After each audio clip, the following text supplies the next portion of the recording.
리하.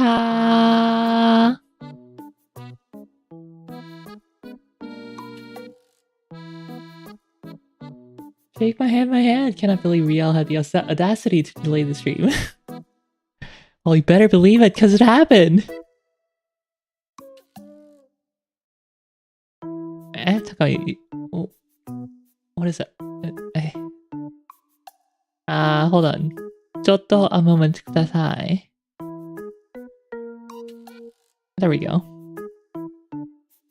수수리하, 레오르님 리하, YN님 리하, 오늘은 커버를 했습니다님 리하. 다들 어서오세요, what 리하. Hello everyone, welcome to the stream. It is Rielle Tag Talk Day number 6, episode 6. It is May 15th, 2024. Shawnee Bay! Thank you for the sub extension, membership extension. Thank you. 21 month, 21st month. We're almost at the 24-month mark. Real fire. Believe. 어서오세요. 네, 오늘은 5월 16일. 무슨 요일인가요? 목요일입니다.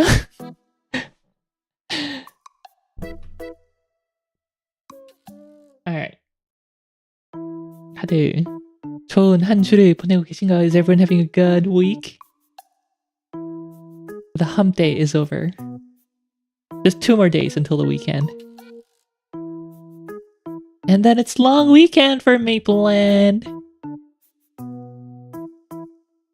이번 주말 저희는 연휴입니다. 와! 한국은 어제 쉬었죠? 어제 쉬었으니까 뭐 부처님 오신 날이었죠? 어제가.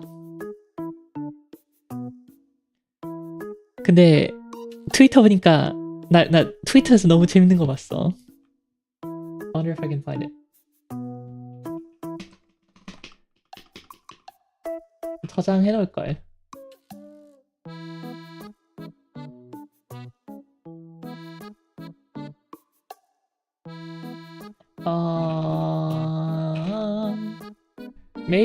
메이플랜드는 뭐가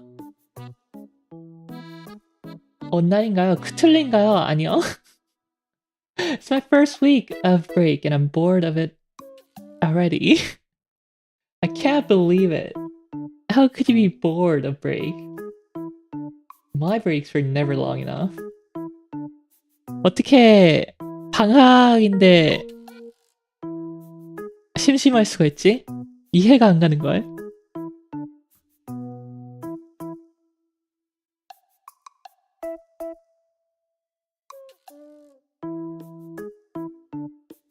안 보인다. 어쨌든 부처님 오신 날 그림이었는데 누가 재밌는 그림을 그렸더라고요. Break without Rielle is boredom. While I am streaming every other day, basically.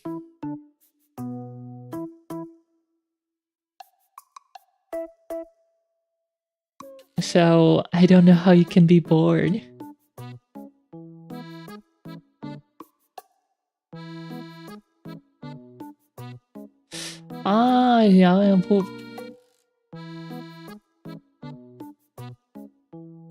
트위터에서 너무 웃긴 거 봤어.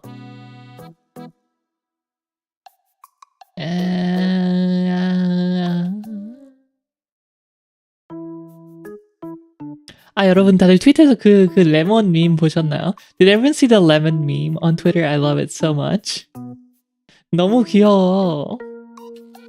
완전 좋아.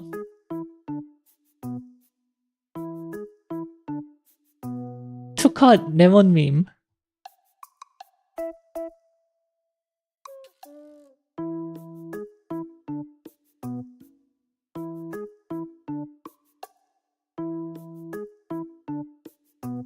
지금 열심히 찾는 중인데 안 보인다. 보여주고 싶은데 I wanted to show it to you guys, but I can't find it. That's too bad.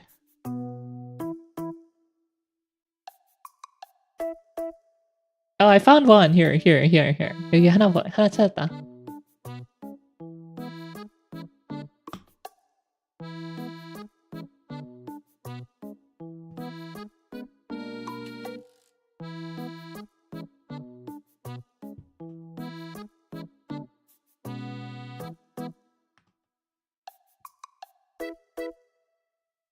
좀 오래전에 레몬 먹고 죽는 밈이. 저는 레몬 진짜 좋아하거든요.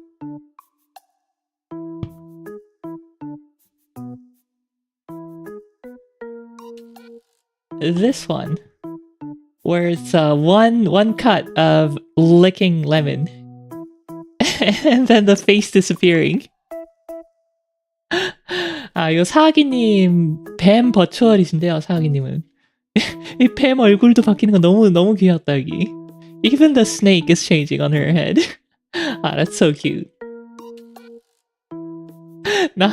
얘 같이 핥아서 그렇고, 얘는 물음표 띄우는 거 너무 웃기다.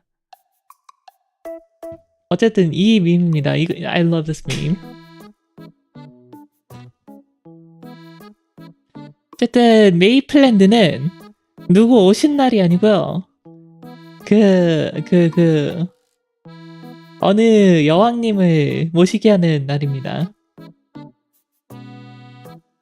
모시기라고 하니까 말이 좀 이상한데? 여왕님을 숭배도 아니고 뭐냐? Celebrating. The Mapleland Long Weekend is for celebrating Queen Victoria.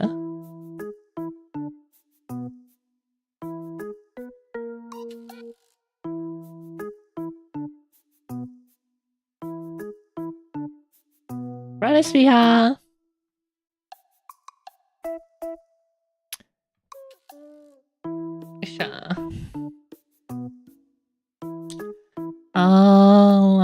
그 여왕도 엘프인가요? 아니요, 저희 메이플랜드 여왕이 아니에요. 그 모시기 연방 어쩌고저쩌고 모시기에 100년 전 여왕님이십니다. Queen Victoria.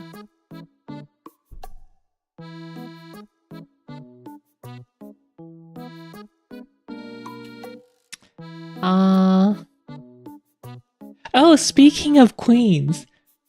Hey. Speaking of queen. Here. Everyone go to Twitter and look up King Charles. His new portrait. The official portrait.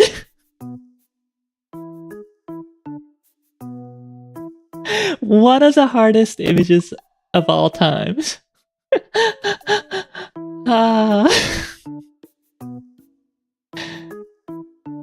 You know, despite people's complaints, I like it. But I also think it's very, very unorthodox. 인간의 피로 그린 건가요? 제가 듣기로는 카더란지 진짠지 저도 잘 모르겠는데 그냥 트위터에서 봤습니다. 킹 찰스가 자신의 몇 대 할아버지가 이제 로마니아의 드라큘라라고 드라큘라의 모티브가 되는 테페스 백작이라고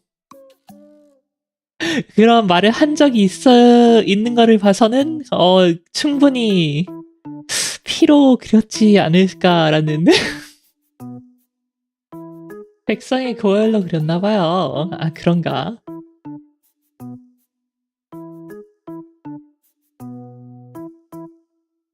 The dude who painted that thing must really, really, really not like him. King Charles in 50 Shades of Red. Yeah, I like it. As an art piece, I like it. As a royal portrait, I'm curious. 이제 한 점의 미술 작품으로서는 되게 마음에 드는데 영국 왕실 초상화로서는 조금 뭔가 해요. Anyway, that's our off-topic news of the week. 어쨌든 이게 이번 주 오프-토픽 뉴스입니다. 자, 시작해보자고. Well, let's go. Real Tech Talk begins here. So first topic is Wacom and AI. 진짜 공포 게임. 이제 저기다가 눈 움직이는 연출만 이렇게 해놓으면은 아주 식은땀 줄줄 흐르는 거지. 이게 언제 움직일까 하면서. So yeah, Wacom and AI. Apparently, this school, art school, I don't know exactly what it is. This school put up a contest, and Wacom was listed as one of the sponsors. This AI art, quote unquote art. Yeah, AI art. Clicking. And Wacom was listed as one of the sponsors. Now, if you're not familiar with digital art, Wacom is one of the OG and current graphic tablets. So one of those tablets you connect to the computer to allow pen inputs, digital pen inputs for artists. So it is highly ironic that this company that makes tools for artists is sponsoring an AI event. Because that's like exactly against that's taking jobs away from the artists. 그래서 일본 어느 무슨 학원 같은 데로 알고 있거든요. 저는 지금 한자 여기서 막 많은데 그 머리가 읽기 귀찮아하고 있어. 여기 써 있을 수도 있는데 어딘가에. 어쨌든 제가 알기로는 어느 미술학원 같은 데서 이제 하는 컨테스트였는데 AI 아트 컨테스트에 AI 아트 컨테스트에 뭐 가르치는 학원인지는 모르겠어요. 근데 일단 거기에 와컴이 스폰서로 여기 아래 보면은 스폰서로 적혀 있잖아요. 와컴이 뭔지 모르시는 분들이 있을 수 있으니까 와컴은 이제 펜 타블렛 컴퓨터에 연결해서 디지털 펜 컴퓨터에서 이제 디지털 펜을 쓸 수 있게 이제 아티스트들 그림 그리는 사람들 디지털 그림 그릴 수 있게 도와주는 도구 만드는 회사인데 펜 인풋이 전혀 필요 없는 AI 아트? 그냥 키보드만 있으면 되는 AI 아트? 스폰서를 한다고 해가지고 이제 사람들이 엄청 여기뿐이 아니고 다른 데서 이제 일본 사람들도 그렇고 이거 보고 엄청 난리가 났었는데 딴딴딴 큐티섹시도덕님 리하 어서오세요. 난리가 났었는데 알고 보니까 이제 그 학원 측에서 학원인지 뭔지 어쨌든 간에 그 컨테스트를 내는 측에서 와컴한테 그 제시만 하고 그 확정이 되기도 전에 와컴에서 확인을 하고 확답을 내주기도 전에 그냥 저 컨테스트를 올린 거였대요. 와컴이 그래서 그래도 저희가 빨리 확인을 못하고 안 된다고 말을 안 해서 죄송합니다 이런 식으로 올렸어요 공지를. So yeah, it turns out that the organization holding the contest, the AI art contest, asked Wacom about it, didn't wait for Wacom to get back, and just listed them as a sponsor. So Wacom is very gomennasai about not having checked it quickly enough and not saying no, apparently. I'd rather dry scoop concrete powder than say what AI makes is art. I know. AI art is not art. It's AI generated graphic is not art. 어쨌든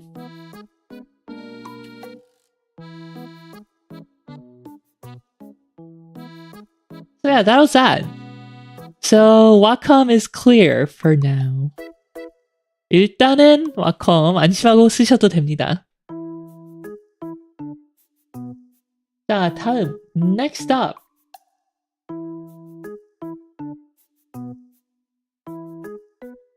let's talk about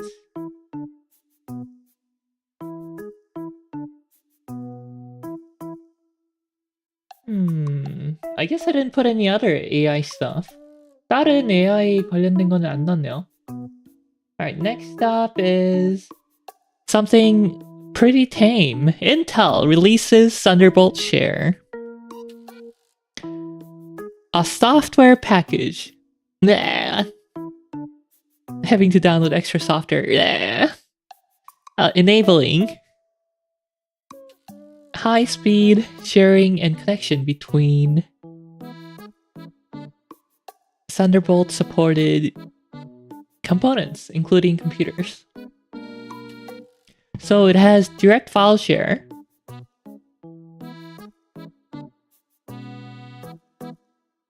drag and drop file share. It has screen sharing from multiple computers. You can see how two computers are connected to the monitor, and it's shown as a split screen.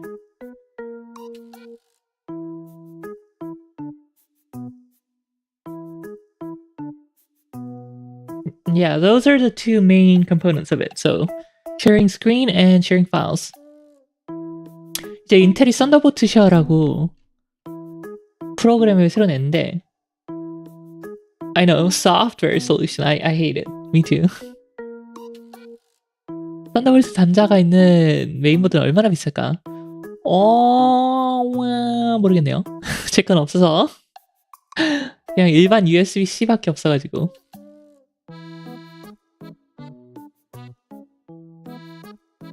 어쨌든 간에 썬더볼트 이 프로그램 설치를 하고 컴퓨터에 이제 썬더볼트 포트가 있으면은 이렇게 화면 공유, 컴퓨터 두 개에서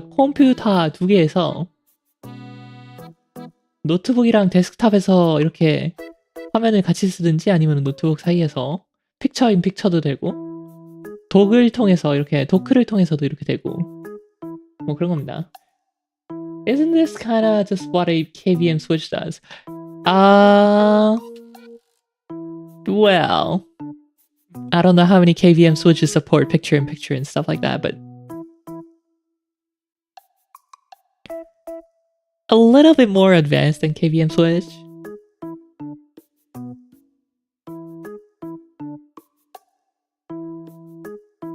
Some monitors and TVs already support picture-in-picture and screen splitting. So I guess the main selling point is the drag and drop file sharing.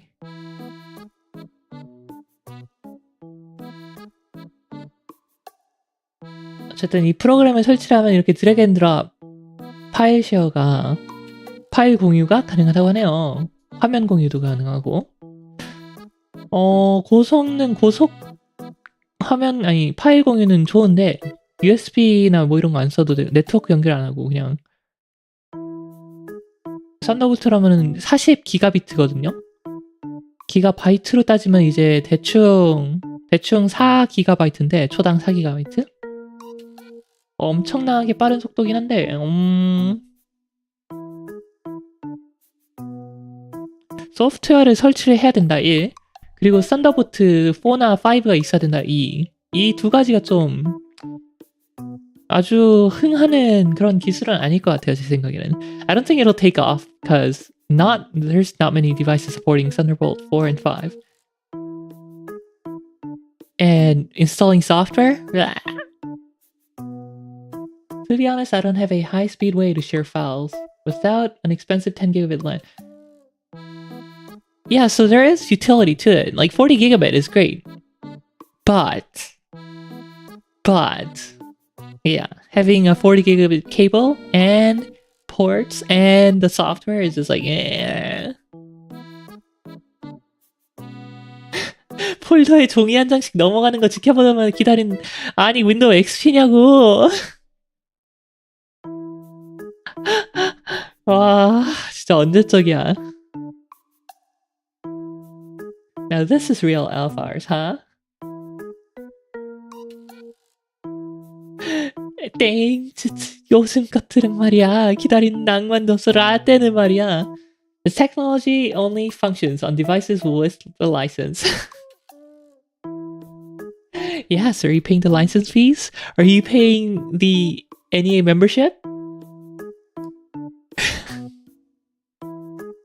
Well, I guess it's time for an ad break to coerce my population to subscribe to the membership. Anyway, what else did he have? Alright, news number three. Unreal Engine 5.4 releases. 멤버십 좀 사다 줘요. 포인트 쓰세요, 포인트. 채널 포인트 얼마야? 단돈 25,000포인트?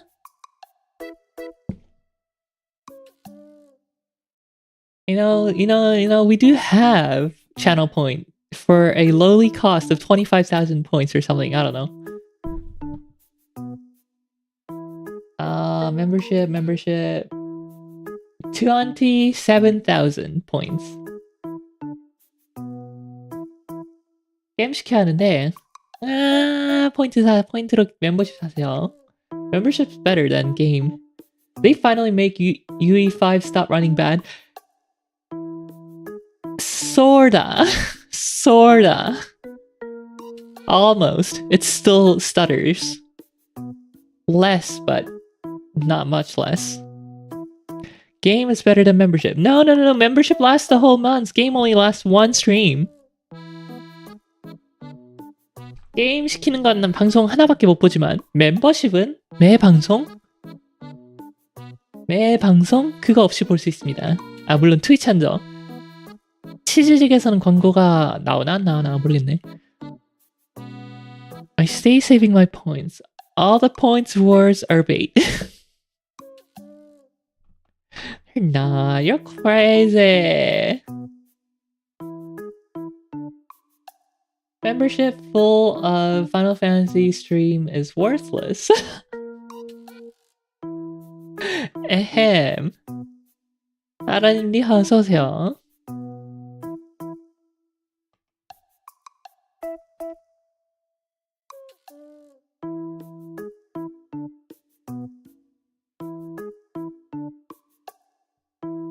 Alright, Unreal Engine 5.4. So Digital Foundry did a great video. I actually watched the full 50-minute presentation by a UE developer regarding the update, but here is a shortened form too. Investigation by Digital Foundry. It's pretty great. DF에서 이제 5.4 비디오를 만들었네요. UE 5.4, Unreal Engine 5.4. That's not very hard. So here's a performance. So what are those performance issues that Epic is looking by driving around the city in the demo? As soon as you start to gain any speed, more level streaming comparison had no chance of. So left side is 5.0, right side is 5.4, and you can see that it was frame rate is a lot higher. Even just doing low intensity movement like we see here. In 5.4, on the other hand, that same CPU is now driving the FPS into the 80s while CPU limited.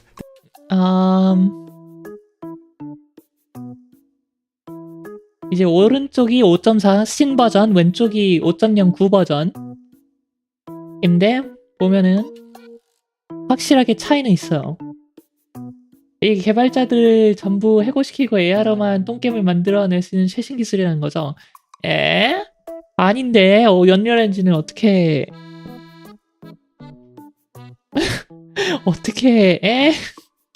아닙니다.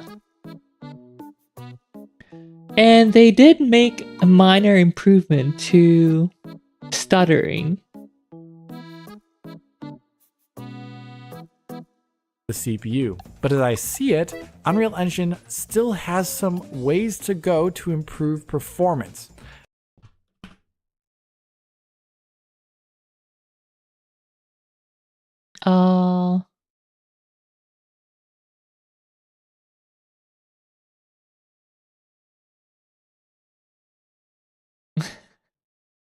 3 spotlights in a single test box room. Yeah, probably. They made optimizations and different shader compilation. Here. Version 5.0 running for the first time on PC. As it starts, you can see how there are massive frame time spikes into and that same scene makes it smoother overall. Background scene. Skip objects that lack shaders that are ready. As you can see, the 5.4 version handles shader compilation much automatically better in a way that makes it smoother overall. Test your computer on the ultimate UE5 game, Fortnite. I should run it just for the heck of it one day.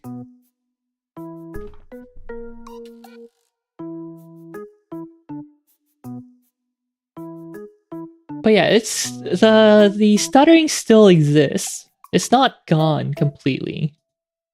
Here.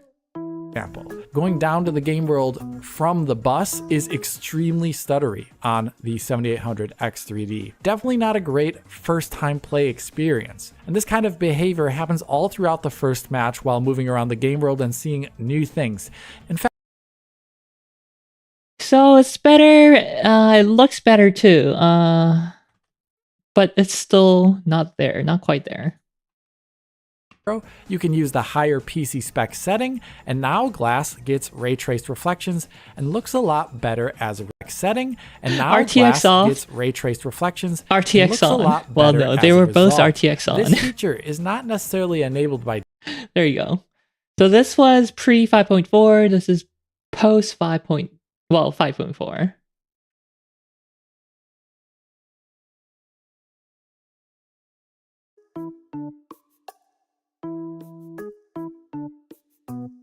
5.4 does asynchronous shader compilation by default. It's fun to see particle effects pop out 3 whole seconds after it's supposed to spawn.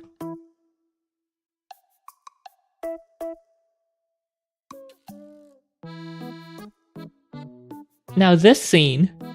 And 5.4 on the right. I want you to concentrate on the ceiling above, the bottom part of the overpass. Small lights are hanging there, and in 5.0, they barely have any light emitting from them. That's not realistic. In 5.4, there's a good deal of light being emitted from them and adding to the scene, but as you can see, it is very unstable lighting that flickers in and out of existence, and it's... Now, Alex only points out the lighting, but pay attention to the vanishing point here. Kind of distracting. So while 5.4 looks so is much better worse with large emissive lights, as I showed off I don't know if earlier, that's it can because the cause lights are issues with flickering, smaller but I don't emissive think lights. so, because Large this is emissive like lights, beyond as the I showed lights. off earlier, it can cause issues with smaller I don't know emissive what's lights. causing that. Large emissive lights, and it's kind of distracting. So while 5.4 is better with large emissive lights, as I showed off earlier, it can cause issues with smaller emissive lights. 왜 이렇게 깜빡이는지 모르겠어. 5.4에서 여기 보시면은 Bottom part of the 뭔데 overpass. 여기 제일 Small 먼데 있잖아. lights 제 are 마우스 hanging there, 커서인데. and in 5.0 they barely have any light emitting from them. That's not 5.0에서는 realistic. 괜찮은데. In 5.4 there's a good deal of light being emitted from them and adding to the scene, but as you can see, it is very 여기도 unstable 조금 lighting flickering that 하긴 flickers 하는데 in and out of existence. And it's 5.4 kind 왜 of 이렇게 distracting. 깜빡이는지 모르겠어. So while 5.4 is better with large emissive lights, as I showed off earlier, it can cause issues with smaller emissive lights. Anyway, yes, improvements not entirely fixed yet.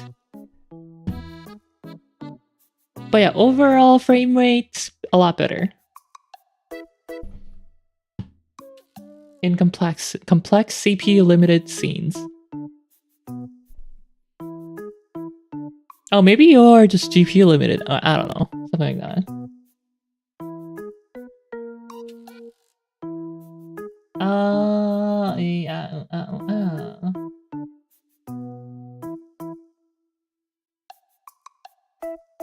What do I want to talk about next?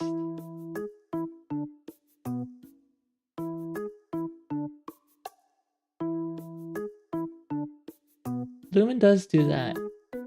There's a new popular MP game with Lumen, Gray Zone Warfare. And for frame rate, I I turned lumen down to the low, but the indoors look disco-y like that. Huh. Interesting.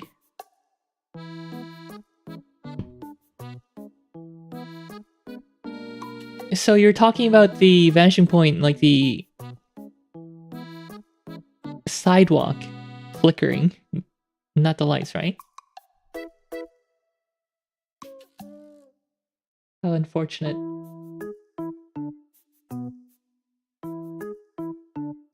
I guess we can talk about Intel baseline profiles now.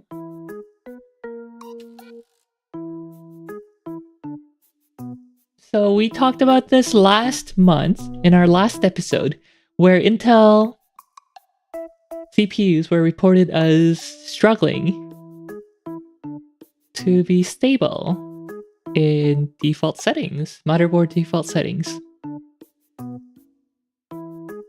Goofing off with Lumen, go play Satisfactory. No.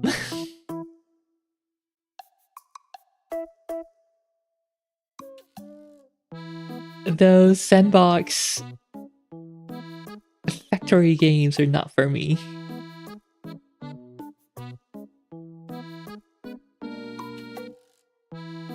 Ahem. Anyway.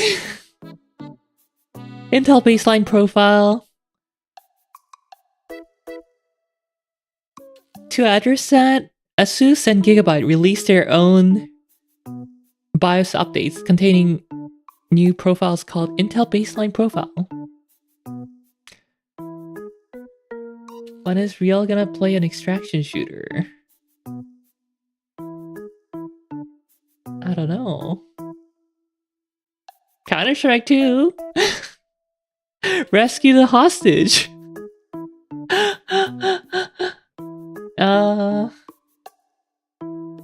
Where ASUS's power limit was 253 watts, Gigabyte's was 188 watts. So people are like, wait a minute, what exactly is Intel baseline if ASUS is like 70 watts higher than Gigabyte's is 65 watts higher? 어쨌든 저번 테크토크에 제가 인텔 CPU가 문제가 있다고 알려드렸잖아요. 뭐 철권 팔 같은 거 이런 거 할 때 그냥 펑 하면서 꺼지고, 아니 펑은 아니지, 그냥 게임 바로 꺼지고, 아니면 컴퓨터 완전히 리부팅 될 때도 있고. 그 후에 이제 마더보드, 메인보드 회사들 아수스랑 기가바이트에서 인텔 베이스라인 프로파일이라는 바이오스 이제 메인보드 업데이트를 통해서 인텔 베이스라인 프로필이라는 프로필들을 선보였는데, 문제는 둘 다 이름이 인텔 베이스라인 프로필인데 아수스 거는 253W고 파워 리밋이 기가바이트 거는 파워 리밋이 188W여서 65W가 차이가 나는데 도대체 뭐가 인텔 베이스라인 프로필이냐, 이런 의문도 있었고, 당연히 전력 제한이 다르니까 같은 CPU로 벤치마크를 돌려도 서로 아주 다른 성능이 나오고 이렇게 됐는데요. 그 후에 인텔에서 공식, 근데 공식인데 규정이 아닌 recommendation, 한글로 뭐야? 추천 사양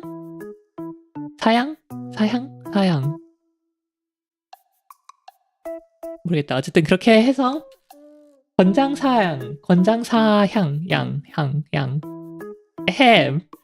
스펙을 냈습니다. So Intel releases official statement with recommended settings, not required but recommended settings.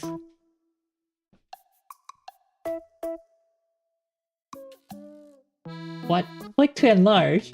Are you kidding me? It's the same size. Anantech, come on.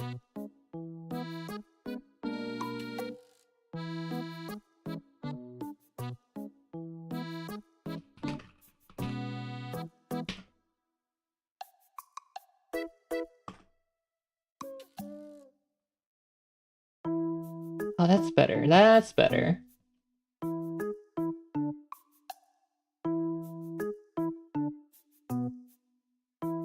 자, 이제 인텔 디폴트 세팅에 총 3가지에 권장 전력 제한 이렇게 전력 제한 및 전류 제한 리밋 이렇게 플러스 인텔 테크놀로지 뭐 current excursion protection 뭐 TVB 등등등등등등 뭐 이거 켜야 되는지 꺼야 되는지 이런 걸 다 권장 사양을 이렇게 냈는데 이게 아수스랑 기가바이트랑 낸 거랑 완전 다른 거예요 또. And this is completely different from ASUS and Gigabyte's baseline profiles.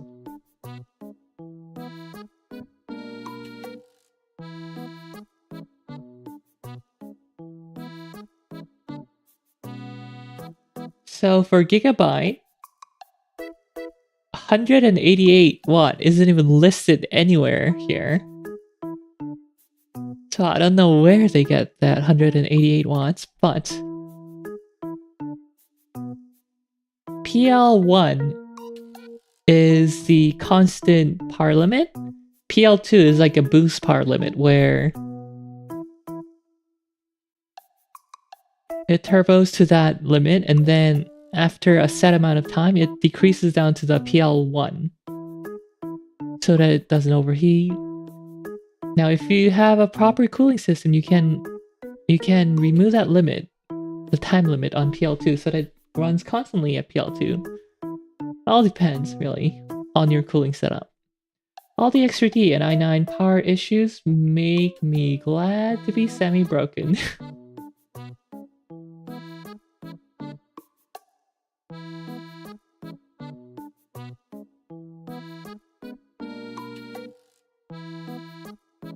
Yeah, it would be nice if Intel did make these available on the motherboards. The problem is, even these are just recommendations, and here, Intel specifically says, Intel recommends customers to implement, motherboard vendors, to implement the highest power delivery profile compatible with each individual motherboard design as noted in the table below. So it's first of all, a recommendation. Secondly, it's up to the motherboard manufacturer to decide what is compatible.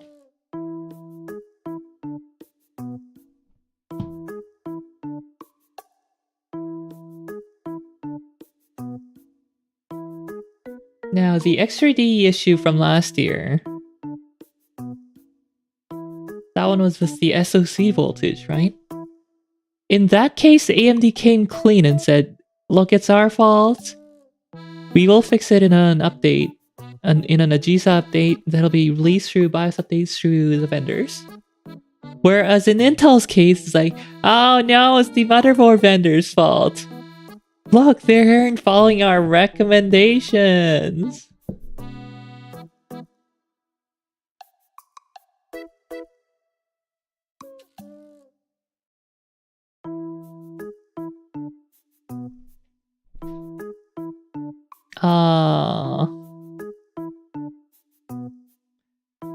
So there is a discussion on whether this is an Intel problem or a motherboard vendor problem.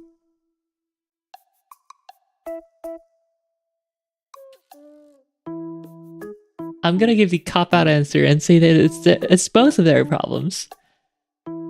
Personally, motherboard vendors are not setting the correct or appropriate settings that won't burn out some CPUs or make them unstable. On the other hand, Intel is not giving a clearly defined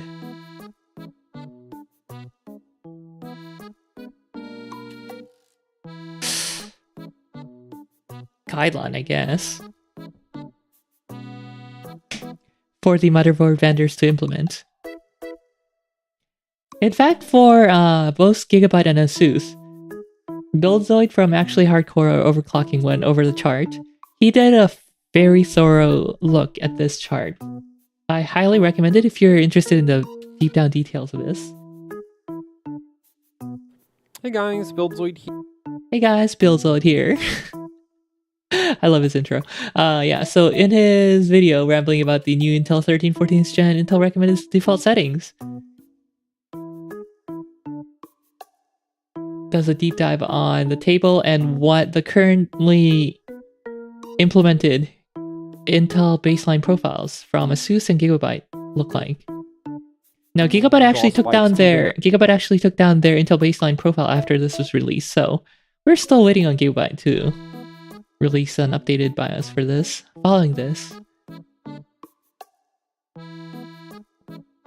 but even Asus, who still has their profile up in their BIOS, these features, the CP, the current excursion protection, the thermal velocity boost, the enhanced thermal velocity boost, all these are basically opposite of Intel recommendations. So CP is disabled, TVV is disabled, voltage optimization disabled, ICC max, so the max current unlimited is enabled in Asus and Gigabytes, etc, etc, etc. And the load line, Intel recommends the AC and DC load line to be identical. They're not in neither of those vendors' BIOSes profiles. And in Gigabyte's case, it was actually way over maximum value defined here, 1.1 milliohm. So they had theirs set to like 1.7 milliohm, which is meant for low power CPUs, like 35 watt CPUs, not 253 watt CPUs.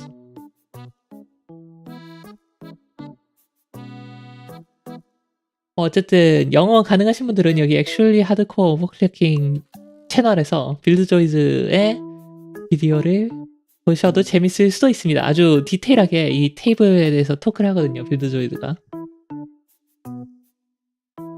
짧게 요약하자면은 아수스랑 기가바이트에서 내놓은 프로필들이 인텔의 레커멘데이션 세팅이랑 완전히 정반대되는 그런 설정을 잡아놓고 있다. 뭐 파워 리밋도 인텔과 다르다. 뭐 그런 재밌는 점이 있습니다. And so Quasar Zone, a Korean tech review site, Korean tech site, did a re-review of Intel CPUs using these power. 엑셀 방송인가요? 네, 엑셀 방송 맞습니다. 제가 엑셀을 사랑하기 때문이죠. 엑셀 좋아.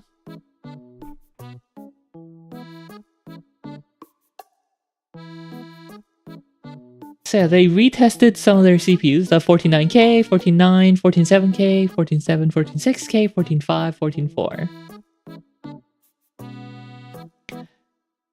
이제 퀘이사존에서 다시 테스트를 했는데요.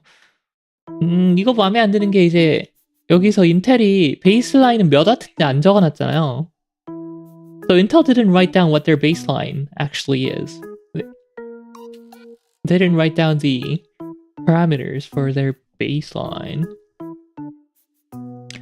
But again, their recommendation is to use the highest possible power delivery profile compatible with each individual motherboard.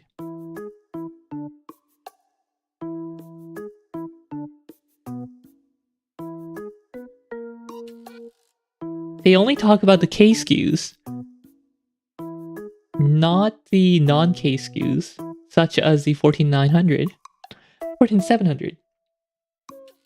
이제 인텔이 몇 와트 쓰라고 말 안 했거든요. 그 non-K SKU들은 14900, 뭐 14700 이런 애들. 그래서 퀘존에서는 65와트를 리미트를 했는데, so Quasar Zone limited theirs to 65 watts. And yeah, as expected.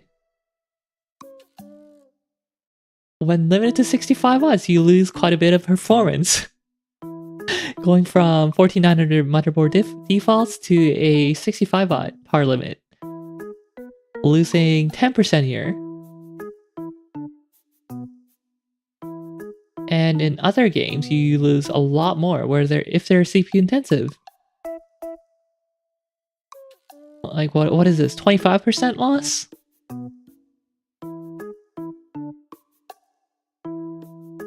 (14,900) 같은 경우는 이제 워낙 파워를 많이 쓰니까 전기를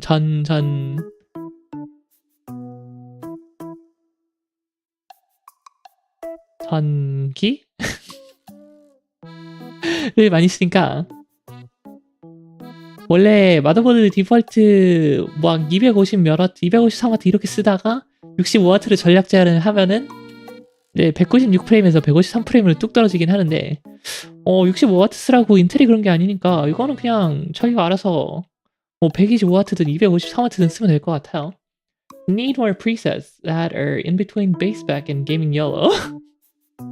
Well, gaming yellow is what the extreme profile is. It's 253 watts. That's intense.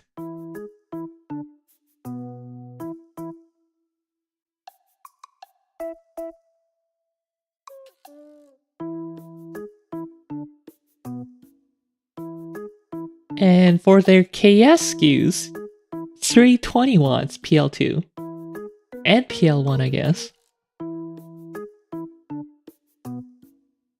That's a lot of power.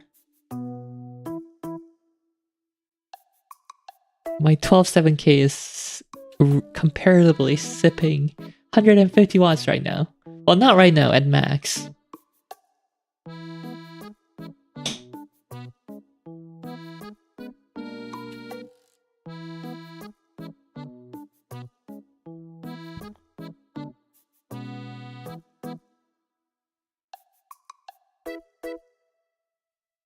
그래서 제 권장은 제가 혹시 저희 방송에 13세대나 14세대 non-K 뭐 예를 들어서 14,500이나 뭐 13,500 이런 애들 쓰고 계신 분들이 있다면 그냥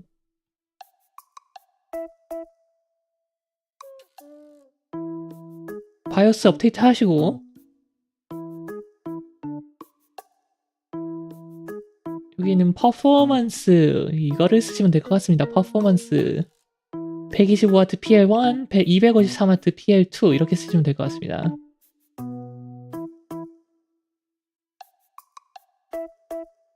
한일 의료기 전기 담요 대자가 170W 먹는데 한일 의료기보다 따뜻한가요?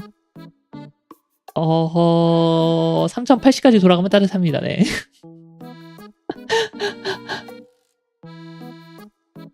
그럼 500W가 되기 때문에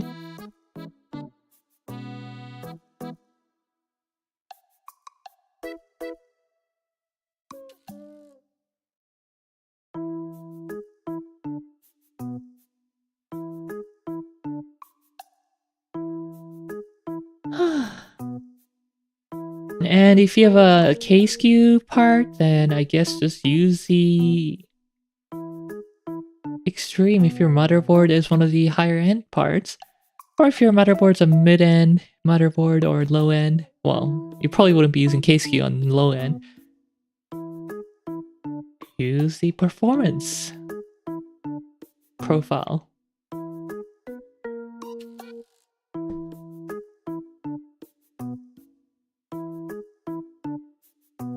This is still an ongoing story. I'm sure I'll come back next month too, regarding this.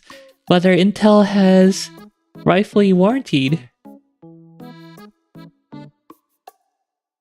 the parts that are potentially degraded from a long exposure to potentially faulty settings. 이 이야기는 계속 진행 중이기 때문에 다음 테크토크에서도 아마 이 얘기 나올 것 같습니다. 왜냐면 이제 인텔이 이 CPU들 여기서 우리는 이렇게 스펙을 냈으니까 나몰라랑 하고 CPU 워런티를 안 해주면은 무상 보증 안 해주면은 또 일이 나겠죠? 지들이 그지같이 스펙을 메인보드 파트너들한테 잘 안 알려줘서 이 사단이 난 건데. Yeah, that was the Intel defaults. Intel default settings.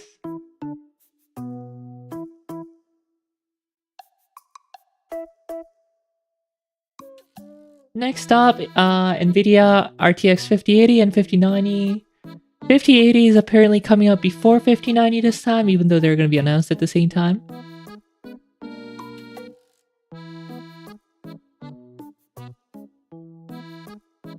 Now, these are rumors, of course. Take them with a grain of salt.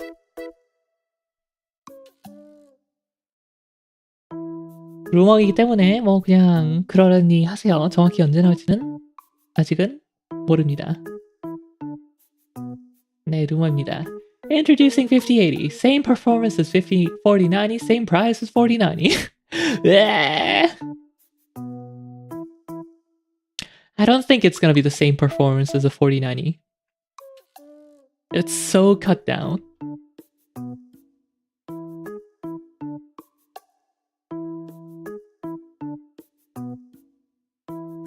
Where are the specs? Where be the specs?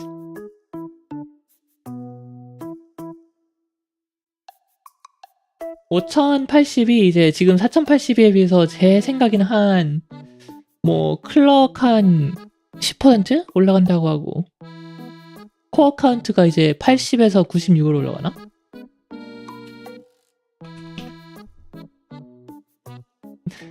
The more you buy, the more you save.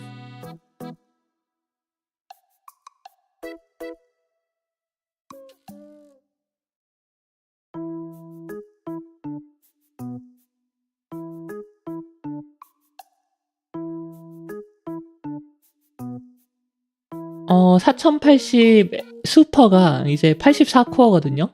84코어가 아니고 이제 shader 뭐더라? SM what is SM again? Shader module? Anyway, so the 4080 Super has 84 SMs, and the 5080 is rumored to have 96 SMs. So that's what, 10% increase?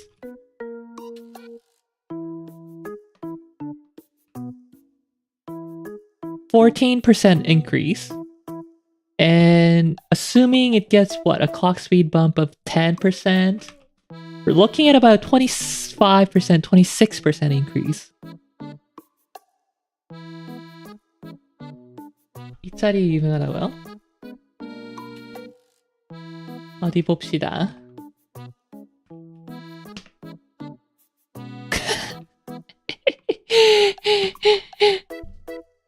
Ah, yes.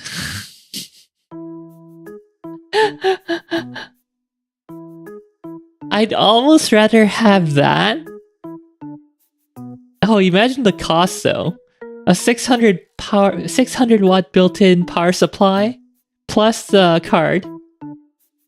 Oh god. 근데 이렇게 되면 문제가 글카 안에 파워 서플라이까지 넣어야 되기 때문에 파워 서플라이 넣는다고 $100 더 이제 이 가격이 $100, $150 인상을 할 수 있다는 거죠.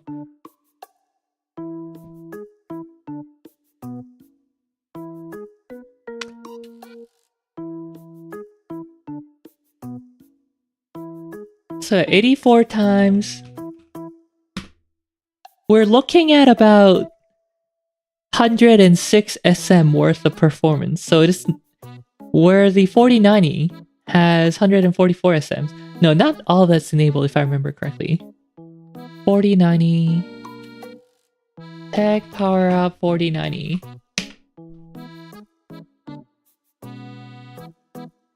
SMs. So yeah, 4090 has 128 SMs enabled out of 144. So the 4080 is not going to be as fast as the 5080 is not going to be as fast as the 4090. Unless they bump the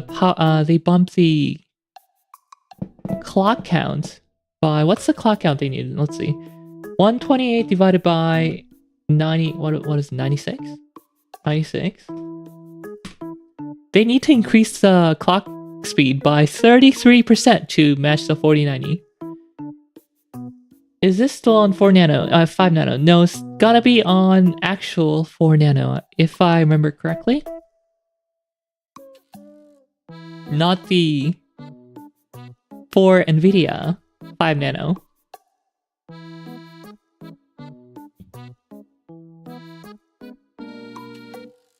Here at NVIDIA, we care about our gamers.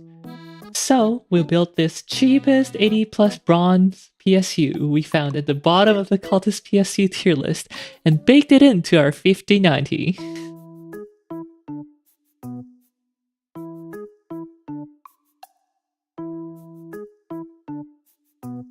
Yeah, so the Ada Lovelace GPUs are on 5 nano plus right now. And I think they're going to be on actual 4 nano.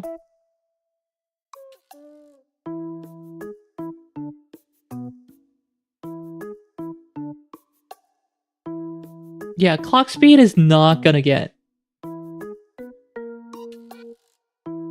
Not gonna see a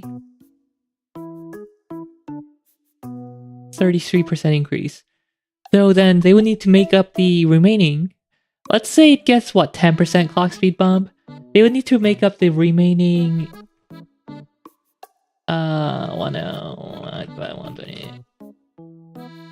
like, remaining 20% with IPC improvements, so... Larger cache, which I doubt they're gonna do. Wider bus, which it does not have.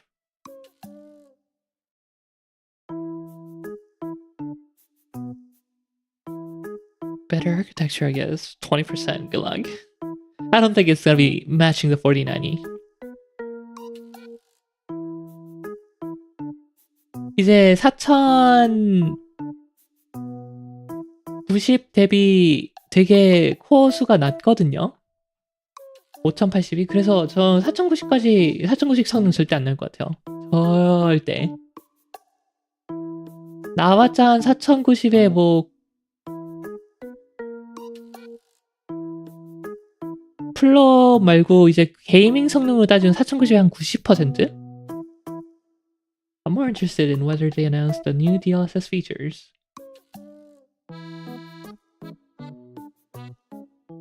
I think they're not gonna introduce anything large with the 50 series.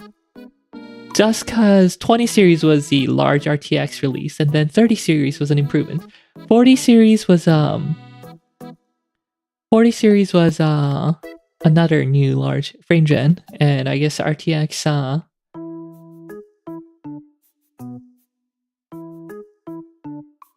what's 3.5 again? The RTX denoiser? Anyway, it was that. So 50 series, probably just minor improvements to RTX, if any. Just performance increase. Oh, ray reconstruction, yes. 리엘 배 안 아프려고. 아니, 그게 아니고 그냥 지금 루머돼 있는 성능 보면 딱 다 나오는데? I still haven't decided if I'm selling my 5090. If I do sell it, it would have to be before Computex, where I'm sure NVIDIA is going to be announcing this.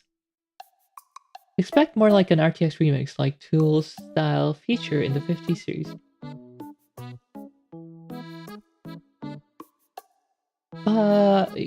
But how's that related to the product itself? It's gonna be available for everyone. If it's a tool set. It's an SDK. A GDK. Software lock it to the 50 series. Oh my god. Awesome, I love it.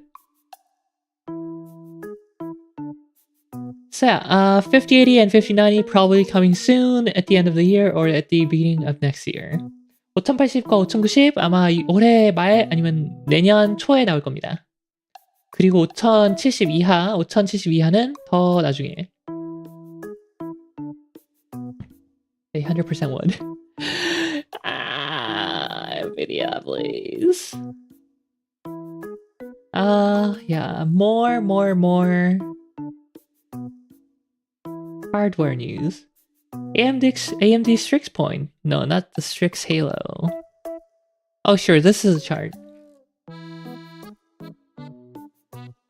AMD 8000 laptop CPUs, mobile CPUs.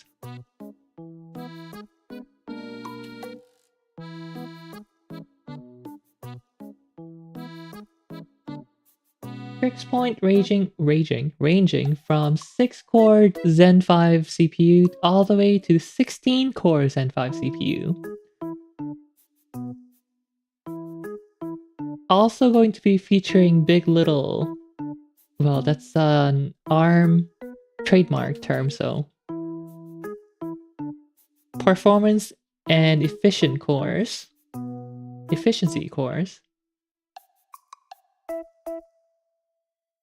Sorta. So Zen 5C is Zen 5 with less cache and lower clock speed. But otherwise it features the same instruction sets, same everything else. So whereas the Intel E-cores are vastly inferior to their P-core counterparts, the C-cores are actually fine. Well, cheaper to make, because less cache. And more along the voltage frequency sweet spot compared to the performance cores. I guess the baby one is the handheld gaming one. Yeah, well, it's labeled the LP, so I'm assuming it is. Oh wait, why is it LP 45 watts? Oh, it's the Strix Halo LP. Yeah, okay. I don't know if Strix Point itself, this particular variant is gonna be a handheld one. 8+4, I guess, maybe, yeah. So the Z1s right now, and the, what is it, the 7780? 7740 or something like that? That's in the current handhelds. They have 8-core Zen 4 plus 12-core 12CU compute unit RDNA 3.0 GPU. Strix Point is supposed to get bumped up to 16-core, 16 compute unit. Nice. And get 4 additional C-cores, I guess, yeah. That'd be pretty cool in a handheld. If it is more efficient. The biggest problem with the current crop of handhelds is that because the what was it? What's the one that's in the Steam Deck? I forget the code name, but the Zen 2 part in the Steam Deck is so efficient. The new Zen 4 APUs in the current handhelds have trouble keeping up with the old part at the limited 15-watt power limit. And only at 28 watts or whatever, 25 or whatever, can they actually flex their additional muscles, making them not that great for handheld usage.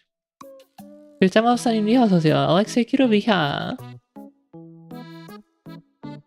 12 cores in a handheld now. That's with 4 efficient cores, so it makes sense for a handheld where you want to save as much power as possible when the performance cores are not needed.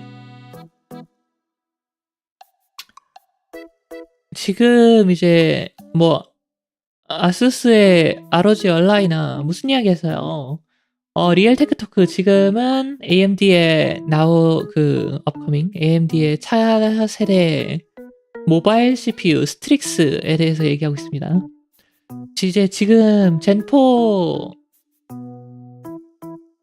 모바일 CPU 이제 그 아수스 ROG 알라이나 뭐 레노버 리전 고 다른 더 작은 벤더들의 뭐 아야네어 뭐 그런 데서 만든 핸드헬드 게이밍 컴퓨터들 다 문제가 이제 15W에서는 스팀덱은 이제 옛날 젠2 CPU를 쓰는데 그거 대비 성능 향상이 없다는 거야 15W에서. 그 젠4 베이스 CPU를 의 성능을 이 빛을 발하려면은 28W에서 써야 되는데 그러면 이제 배터리 2시간도 안 가고 뜨거워지고 시끄러워지니까 딱히 그렇게 메리트가 없는데요 지금 젠4 핸드헬드들은. 아 시를 쓰시는군요. 어서오세요. 저는 메이플랜드 출신 하프엘프 리엘리 프라가입니다. 테크놀로지에 관심이 많은 하프엘프예요. Older brother was offering me his Steam Deck launch version for $300. Yeah, the launch version is a little... Now that the OLED version's out, the launch version is like, eh. Isn't the Steam Deck original's LCD really bad?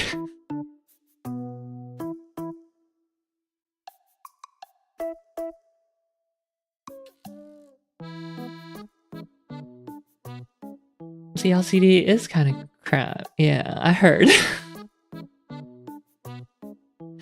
Now, where I see this new Strix Point potentially being better than the current crop of Zen 4 CPUs, that it's first of all made on the latest node. I think it's on the 4 nano.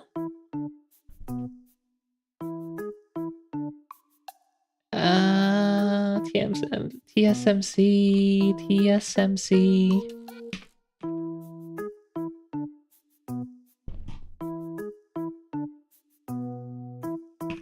Strix Point manufacturing TSMC node.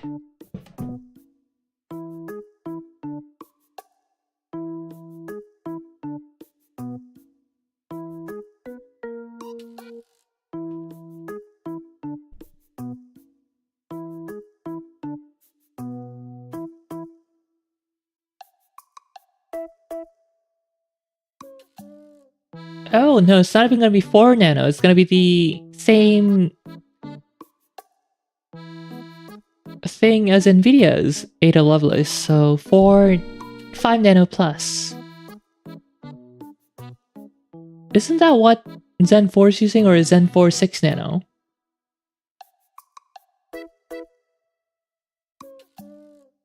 I can't remember.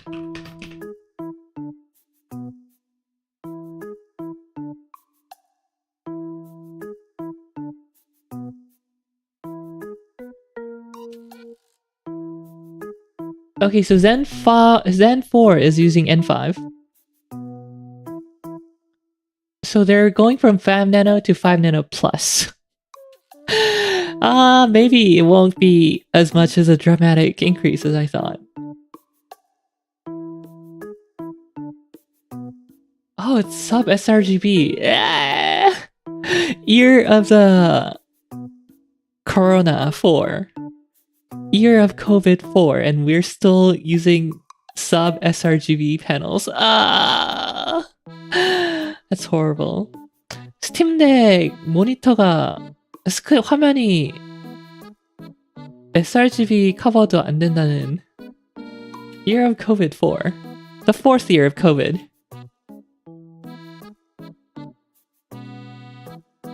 Have we entered the COVID era? Yeah, it's not AD anymore. It's the YC. Or AC. 안노 코로나. 메이플랜드에서는 코로나 원년을 쓰나 보네요. 네, 맞습니다.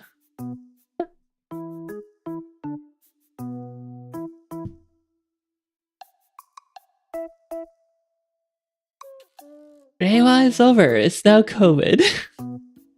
Blutiha.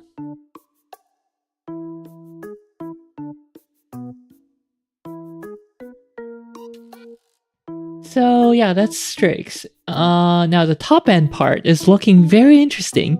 40 RDNA compute units. So that's Radeon 7800 XT has 60 compute units. Radeon 7600 has 32 compute units. So this built-in integrated GPU is gonna be faster than a 7600. That is pretty cool. You could run 1440p games on this.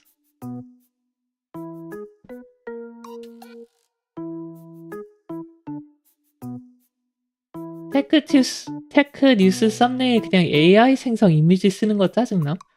이거 AI 생성 아닌데요. 제가 만들었는데요. 뭔 소리 하시는 거죠? 어디서 이런 음해를.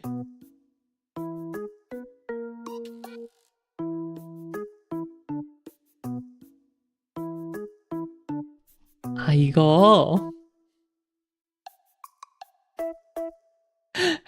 난 또 내 리엘 테크토크 썸네일 말하는 건 줄 알았네.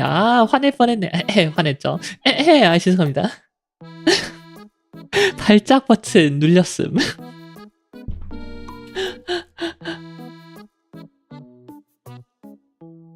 Yeah, video cards use a lot of AI generated thumbnails. 파워포인트 아니거든요. 일러스트레이터로 만들었거든요.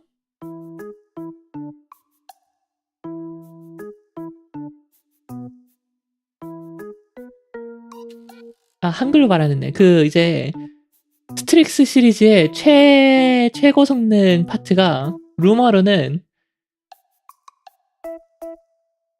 내장 글카가 이제 컴퓨터 유닛이 40개라고 하거든요.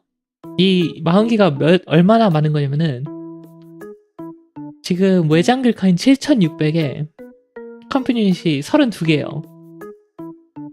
그리고 외장 글카인 7800에 컴퓨터 유닛이 60개고 7700이 몇 개더라? How many are there in 77XT?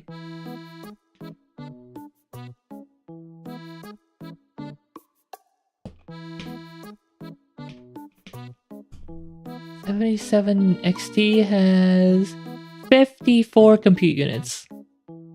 7700XT가 이제 54개거든요.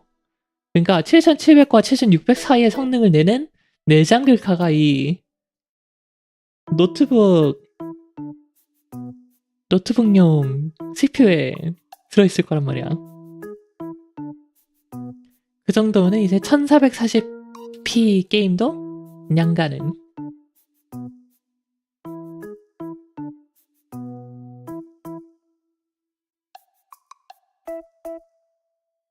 They just straight out say, yeah, GPU class of 4070. Now, 4070, this is slower than the 77XT, so it's more like the 4060 Ti. Between 4060 Ti and the 4070. Yeah, 4070 on LPDDR. with a 60 watt power limit. Oh, maybe they mean the laptop part, which makes sense. Because laptop 4070 is a desktop 4060.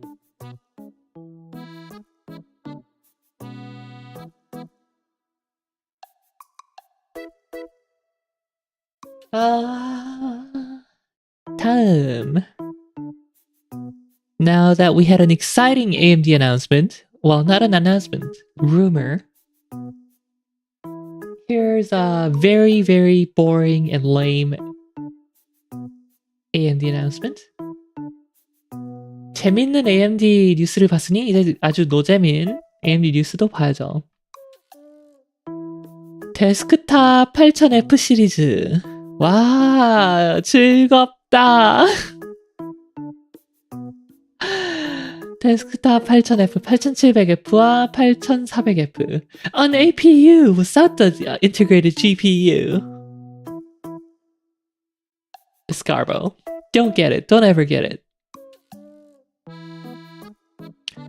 The problem with the current 8000 desktop parts is that they're all based on the APU cut down, which is cut down from the 7000 series. So these are worse than the 7000 series parts.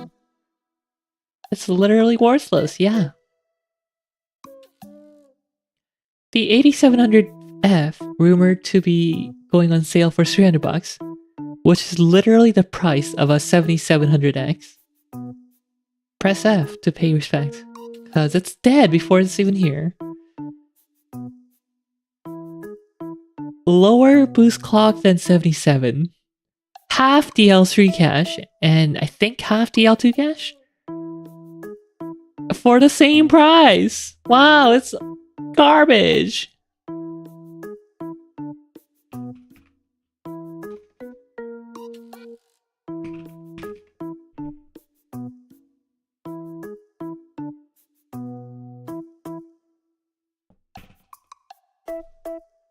In fact, it's more expensive than the 7700.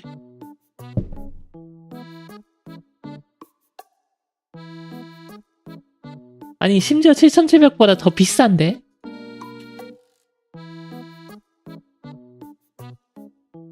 Is it at least power efficient or something? Is there anything redeeming? Is there any redeeming feature? Nope, because it's on the exact same process node. It just has less cache, so its IPC is gonna be lower. It's just garbage. Literal e-waste.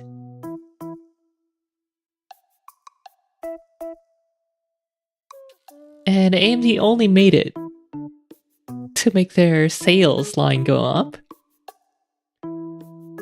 because system integrators demand a new part. They want that new car smell. They don't want to use an outdated 2-year-old 7000 series. No, they need a new 8000 series, which is actually worse than the 7000 series. But it's got the new name, so it's better, right?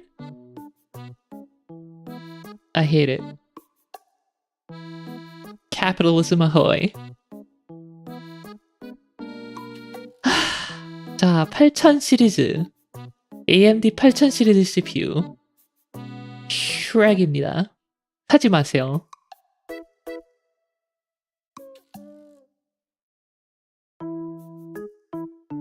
Oh, in fact, it's worse than the 77 because at least the 77 has an iGPU. The 87F doesn't even have an iGPU. So it's worse in every freaking way.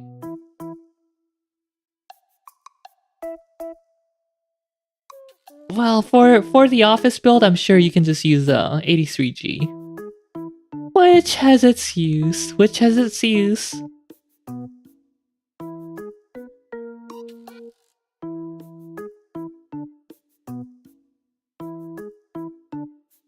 Little Teammates $2,000 pre-built gaming PC. What's the latest brand new 8000 series CPU?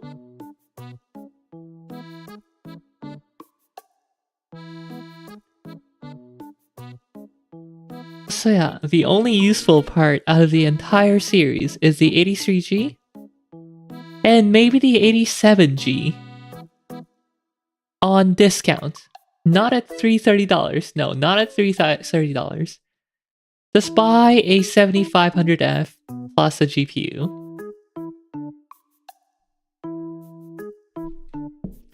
$7500F, you can find it for less than $200. So you have about $150 for a GPU, and it's gonna be way faster than the 7800M.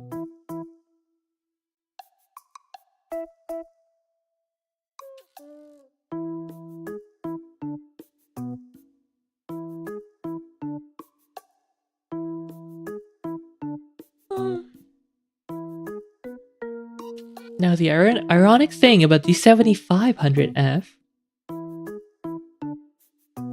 is that it's actually the same as the 7600 without the iGPU, so it didn't take any hit to the L3 cache like the 8000F series.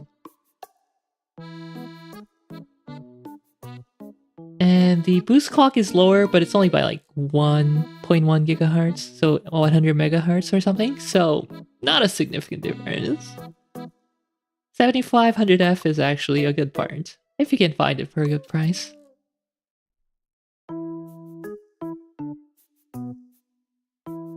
어, 8000 시리즈 7000 시리즈 대비 L3 캐시가 반 토막 났고요. 부스트 클락도 낮아지고 F 시리즈는 내장 글카도 없어졌습니다. 그러면서 가격은 더 비싸게 낸 이유는 그거죠. 이제 새 파츠를 내야 조립컴이 아니고 그 시스템 인티그레이터들 뭐 HP 뭐 이런 데서 새 8000 시리즈 CPU를 다 들어간 이런 완본체 파는 회사들, 감사합니다. 완본체 파는 회사들에서 새로운 8000 시리즈 CPU를 마케팅할 수가 있으니까 It's garbage. 쓰레기입니다, 쓰레기. 조립감 사신 분들은 절대 건드리지 마세요. 아, 물론 가격이 갑자기 반토막 나서 나온다면 모르겠지만.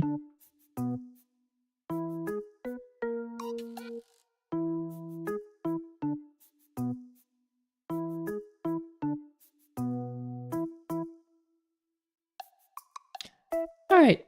Asus ROG, no, not even the ROG Ally. Asus warranty in the US is under fire. Thanks to Gaming Jesus. And they wanted to charge us $200 for that DIN. Also, they never addressed the problem we sent it in for. So they have an ROG Ally they bought for review. It's got a drifting thumbstick and a broken micro SD slot. So they sent it in for warranty repair.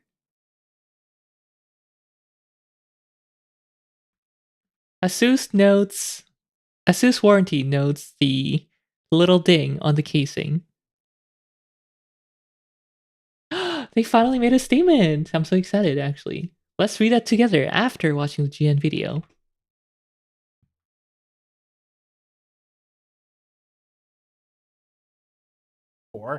Only that DIN. Also, they wanted to charge us $200. Because Asus found a small ding damage on the casing. That was probably caused when GN took it apart to remove the solid state drive, because on the warranty form, on the RMA form, it says Asus is not responsible for the data on the device that you send into repair. So GN did a reasonable thing of removing the SSD from the Ally before sending it in. And in the process of opening the case, I guess it was damaged a bit.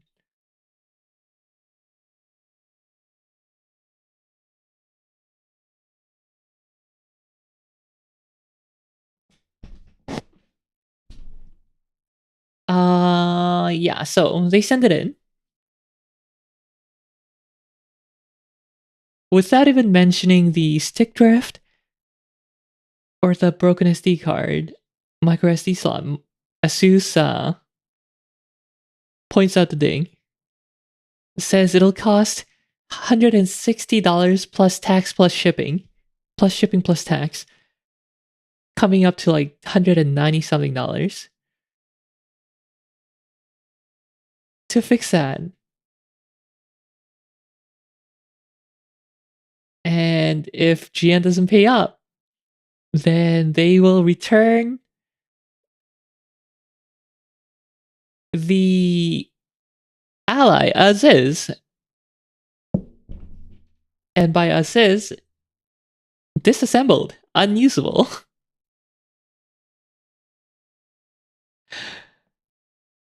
Giving GN or the customer, this is their general warranty policy, giving the customer only 3 days to respond whether they are okay with the repair charge quote or not. And if they don't respond, they will ship it back. Unusable. Basically extorting the customer.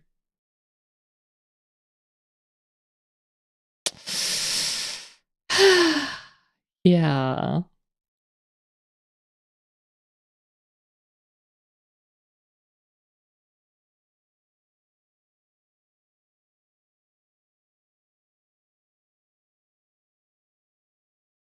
일주일이요.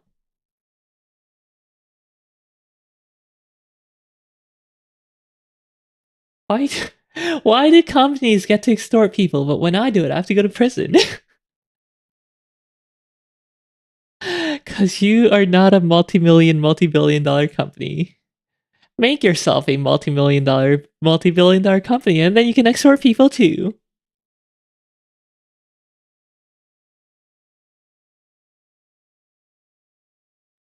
그래서 수입사들이 일주일 끌려고 모시기 같은 것들을 많이 만들어놨음. 그런가요?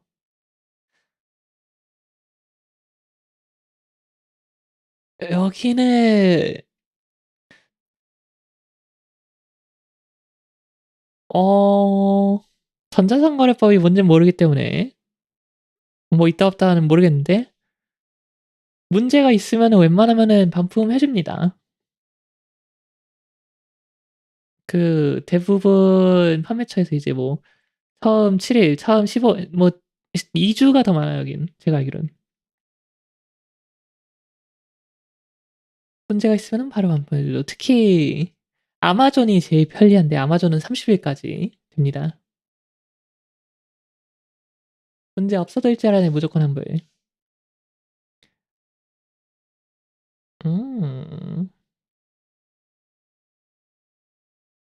좋은 제도인데 뭐 수입사들이 그 일주일 끌려고 뭐가 아주 짓을 많은 짓을 한다 이거죠.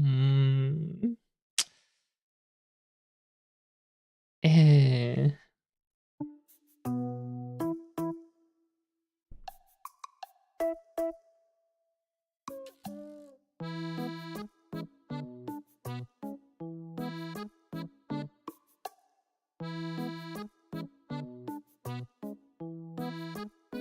Oh, here we go. LCD module, $99. Flavor fee, 60. Shipping fee, 20.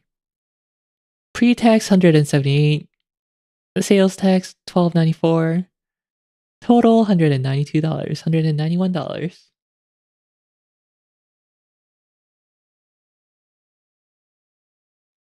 Is this Asus's new ROG Ally killer? No, this is the Asus ROG Ally sent into repair. And then you get to pay $200 for a repair that you didn't ask for.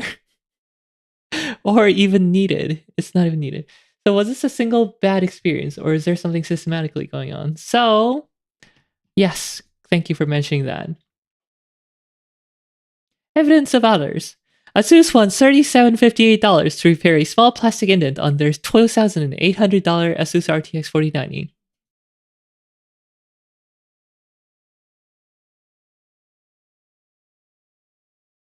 Card works perfectly, but the safety plastic indent got scratched off. Skeptical of melting stories on 4090, so sent it to Asus RMA to have it repaired by advised by my local store. And Asus support quoted $37.58 CAD to have it repaired. Ask for supervisor manager to make sure the quotation is correct. Just to repair a small plastic indent. The supervisor confirmed and said that they will give a 30% discount to have it repaired.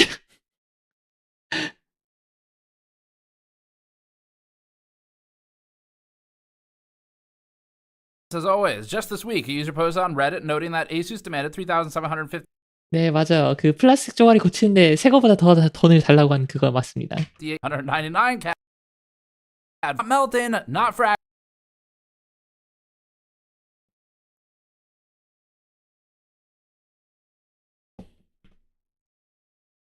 아, 이거 한국 분인가 보네. 이름이 물고기네. I guess this is a Korean person living in Canada because their name's 물고기.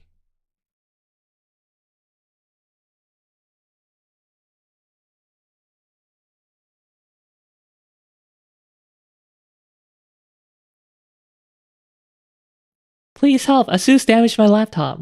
March 26th, a viewer emailed us claiming Asus cracked the chassis of their laptop when it was sent in for repair. The user has documentation supporting this. March 13th, a viewer emailed us stating that their new video card exhibited instability. Asus replaced the device with a different, damaged, refurbished device. February 19th, a viewer emailed us where Asus rejected a motherboard RMA for quote-unquote customer-induced damage.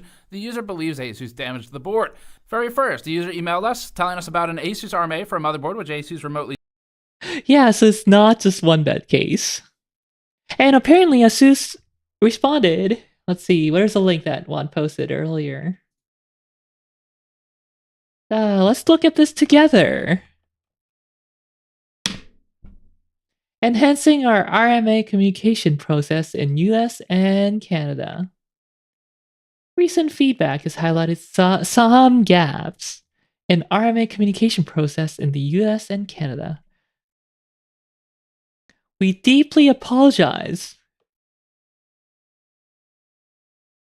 to our customers and the community for any confusion and frustration. No anxiety of having to pay $200 extra for a repair that you didn't ask for, nor any additional anxiety caused by being quoted $3,700. Just confusion and frustration.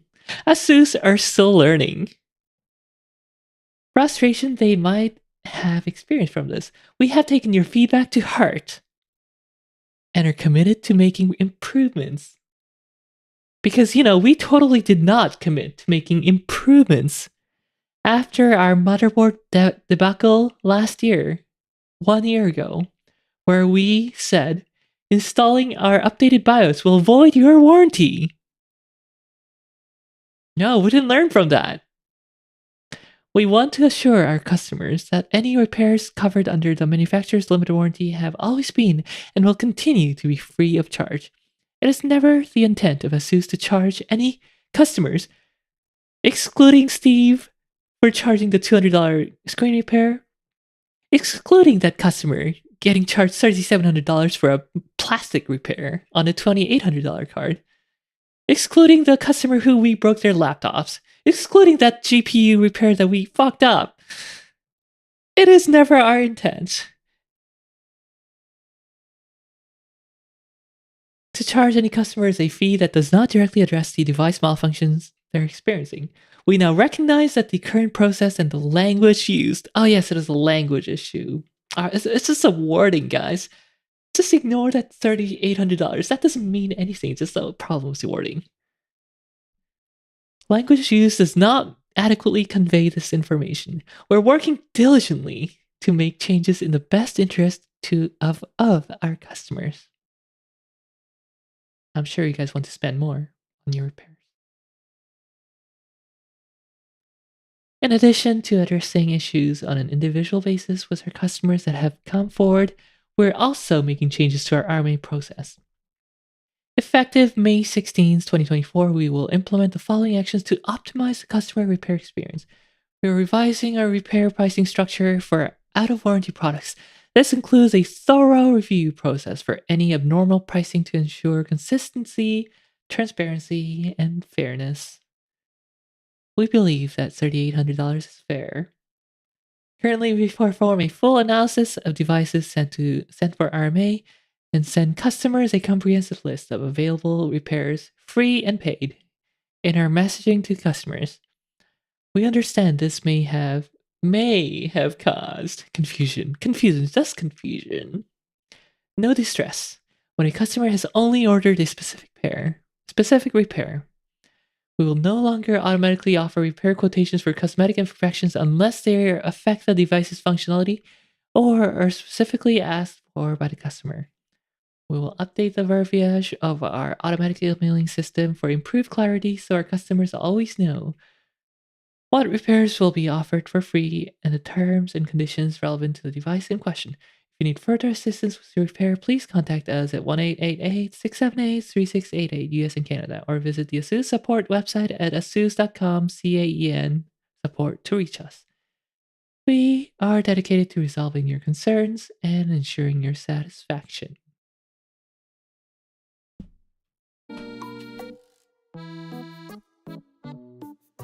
그래도 한국은 그래도 뭐시기 하면은 서울에 있는 공식센터 가서 바로 서류 떼고 조치를 취할 수 있는데 북미는 공식센터 찾아가기도 어렵겠네요. 그쵸? 공식센터 멀어요. 언어 문제였네요. 아 그런가 봐요. 숫자도 언어죠. 그럼. 아 우리가 뭐 오타를 냈나 보지. 3,800달러? 3,700달러?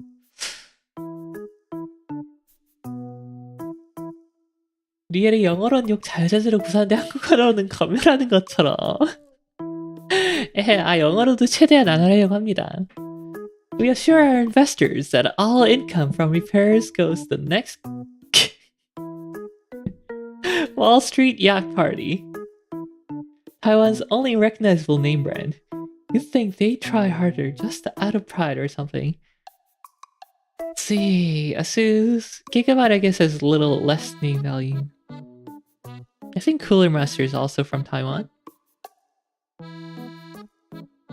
Lianli, but yeah, less name value. There's ASRock out.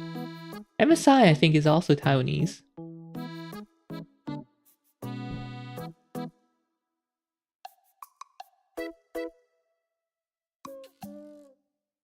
에휴, 뭐 노력한다고 하네요. 물론 작년에도 이제 마더보드, 메인보드 이슈 때문에 CPU들이 터져 나갈 때도 노력한다고 했는데 1년이 지났는데도 아직도 노력 중이네요. 아, 아수스 대단해. 아수스 칭찬해. 아수스 에라이.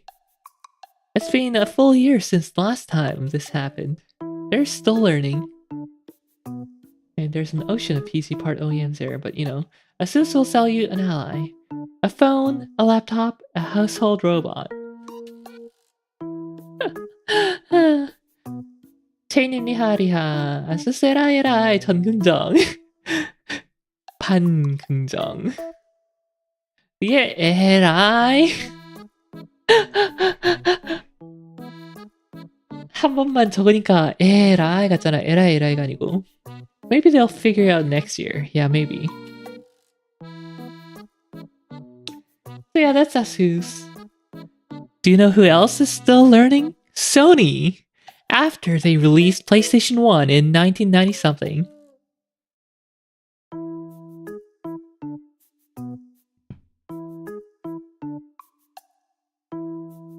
The level 1 text summary of this is pretty good.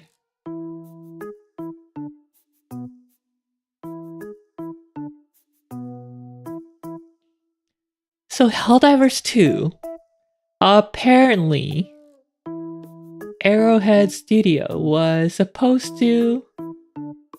contractually obligated to have PSN a requirement, but due to a bug, it stayed optional at launch. And even Sony's own website from launch said it was optional. But then the day of that, Sony released a statement saying that with the May 6 update, people will have to start using their PSN network, PSN login. Their website was changed to say that PSN is mandatory. PSN was mandatory on Helldivers 2. Now, after PSN became mandatory, 110 plus countries, gamers from 110 plus countries, were blocked from playing the game because they are not able to make a PSN account because PSN is not supported in their countries. Despite that, Helldivers 2 is still being sold in those said countries.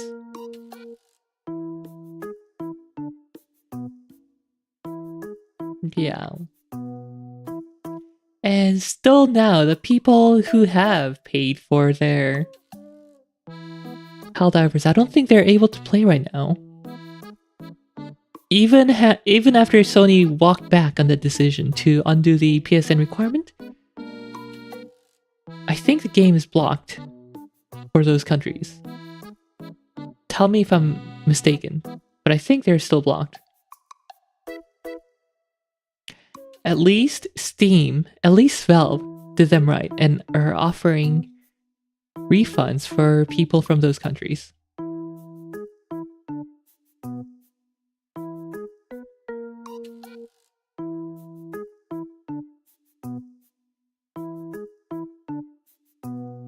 So last time I heard, the game is still delisted.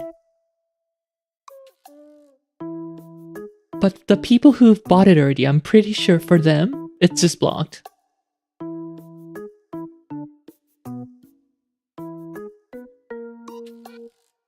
헬라2 말로는 철회했는데 이제 PSN은 필요 없는데 PSN을 못 쓰는 나라들에서는 여전히 제가 알기로는 여전히 막혀있는 걸로 알고 있어요. 돈 주고 산 사람들. 제가 알기로는. 알려주세요. 혹시 새로운 그 진행이 있으면. Anyway, this is as far as I'm aware. 구매만 안 되는 건가? 모르겠네. So maybe it's just that they can buy it. Or people who've bought it can play it, but the people who haven't bought it can't buy the game, despite the game no longer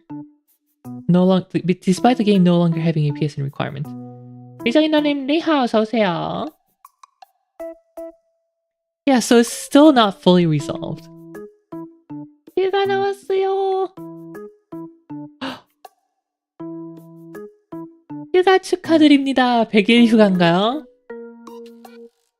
100일 휴가인가? 지금 나오면은 어서오세요. 휴가 축하드립니다. Yeah.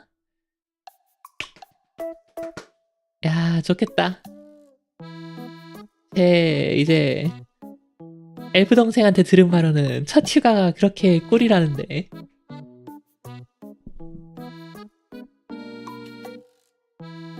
축하드립니다. 어서오세요. 아이고, 그 귀한 휴가 때, 군대 휴가 때 저희 방송에 놀러와 주시고 아이고 감사합니다.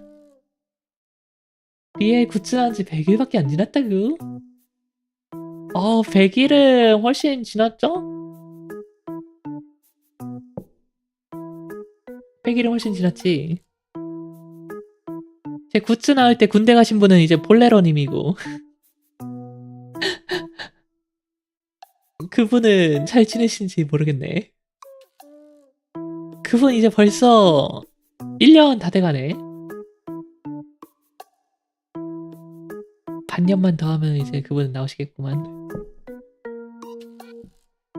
So yeah, Sony in their statement of pulling back or going back on their PSN requirement said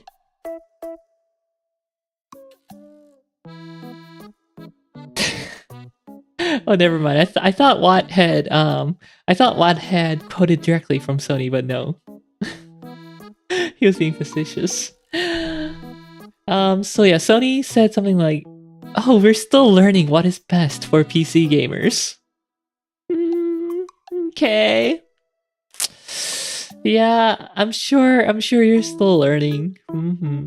It's only been 30 years since you released PS1.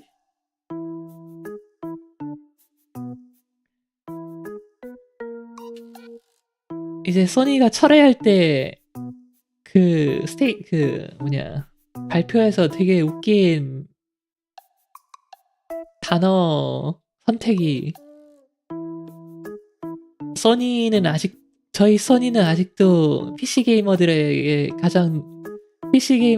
어떻게 하는 게 좋은지 아직 배우는 중입니다. 이렇게 적어놔가지고 또 욕먹고. 아니 이 자식들아, 니들이 게임 만들기 시작한 게 30년이 됐네요. 아직도 배우고 있다고?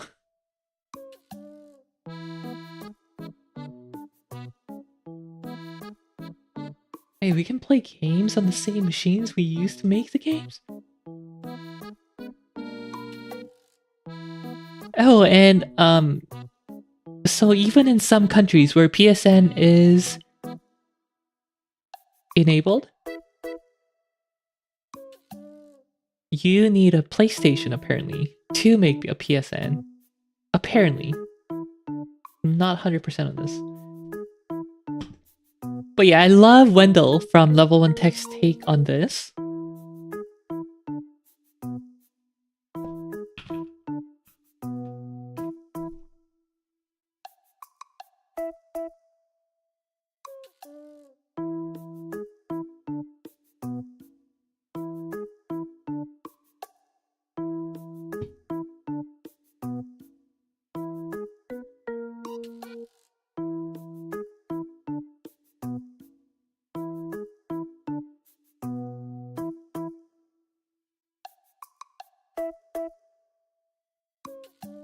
What do you mean we have a history and backlog of video games?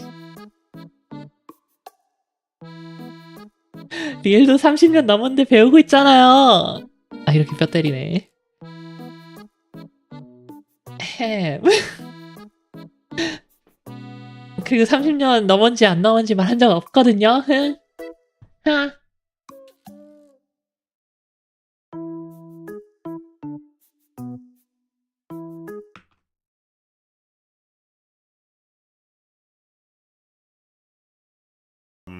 There was a lot of miscommunication. The Arrowhead Studios apparently had a contractual requirement with Sony that you would have to have a PSN account in order to play Helldivers. And so on launch, some kind of technical issue or glitch, so the team says, and you weren't allowed to, or you couldn't necessarily link your account to the PlayStation Network. So they, for this announcement, the website changed that it was required as opposed to optional.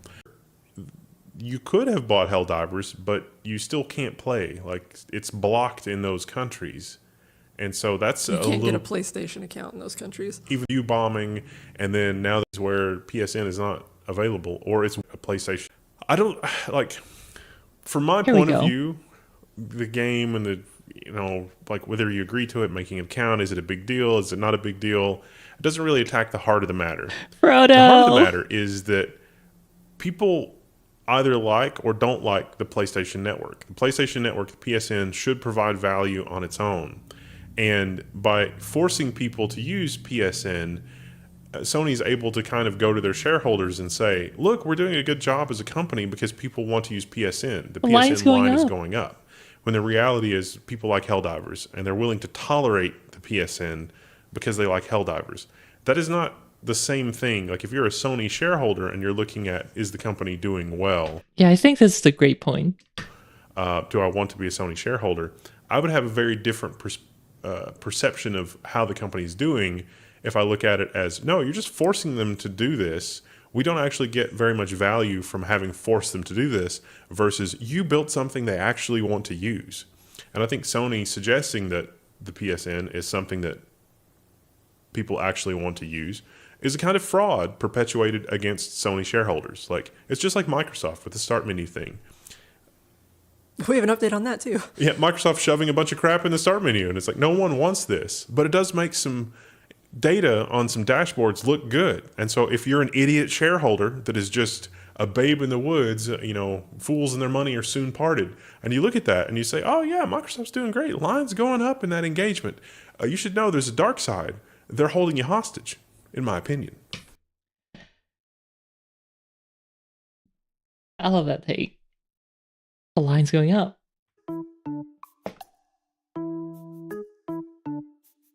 But it's basically a fraud against the shareholders.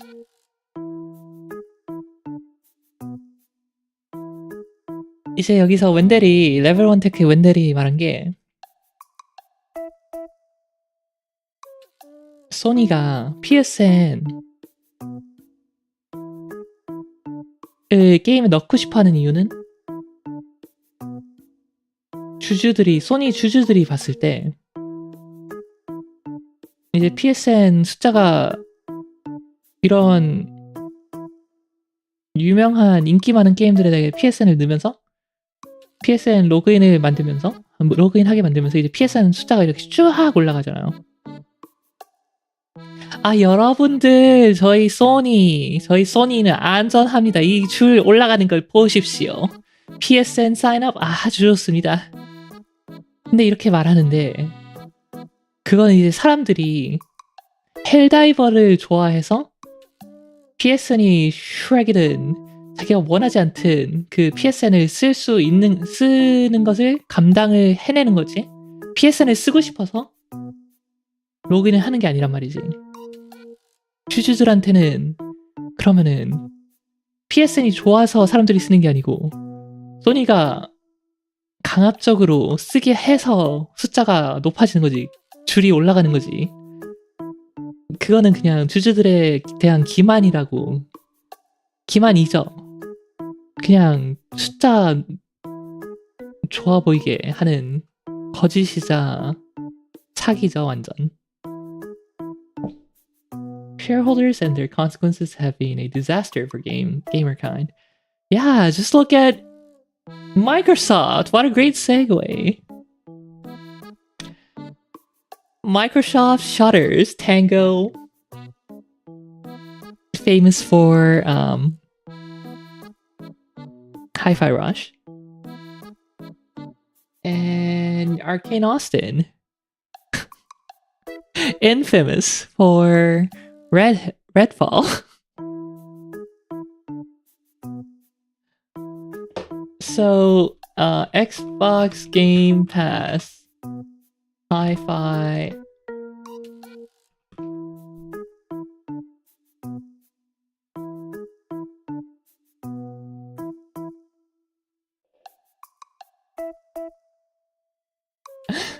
Number 1 Redfall Twitch streamer, Rielle in shambles after the news.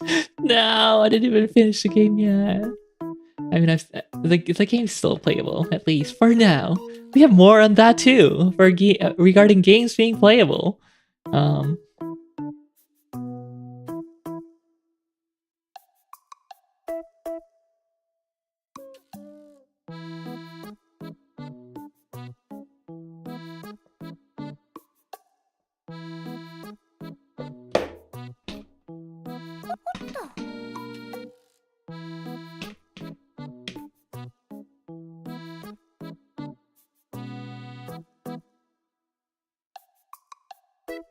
Okay, I can't find it, but in one of the past, I think it was a press release, or maybe it was a tweet, I don't know.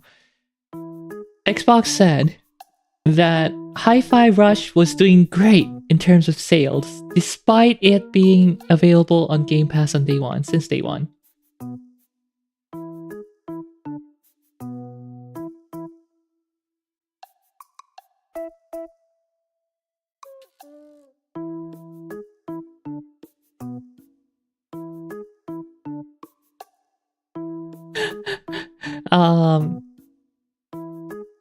Yeah, Microsoft was praising its performance, how well it was doing. And then they shutter Tango.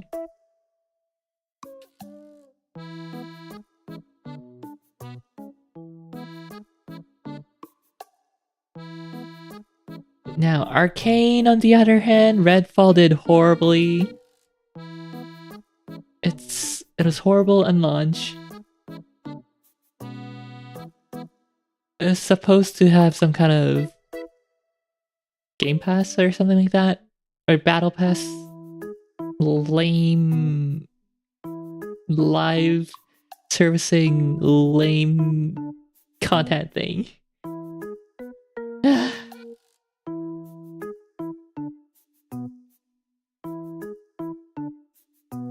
Yeah, rest in peace, Ghostwire.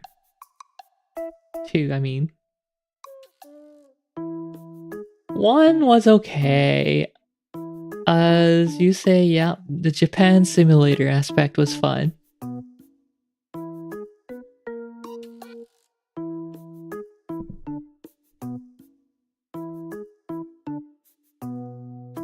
Oh, I never did play Deathloop.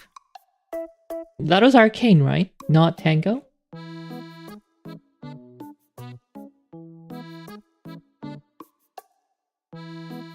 Mm-hmm. And Dishonored too, I think. Dishonored. Rielle can play the evil within now in Solidarity. What Solidarity? It's already dead. Oh, it's Arcane Leon, okay.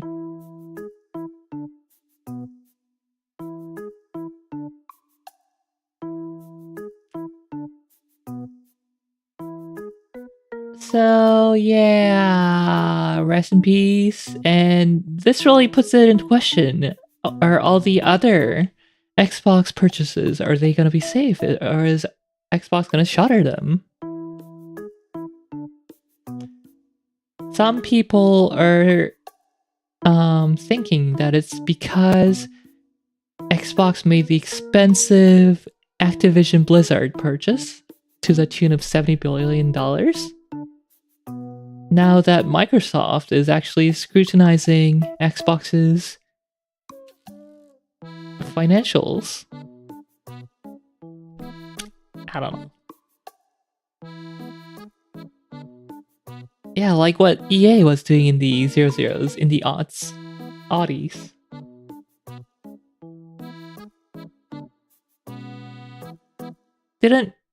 If I'm not mistaken, EA shuttered the studio that made System Shock. 시스템 쇼크 만든 회사 EA가 문 닫았잖아요. It's a shame that even breaking even with game sales is considered a negative for shareholders. Oh, they died indie? Huh. Okay. Yeah.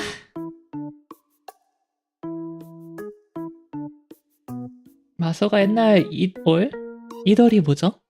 뭐더라?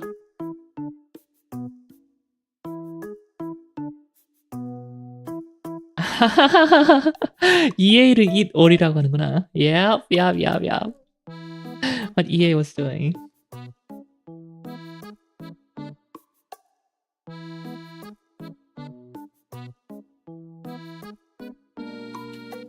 Westwood.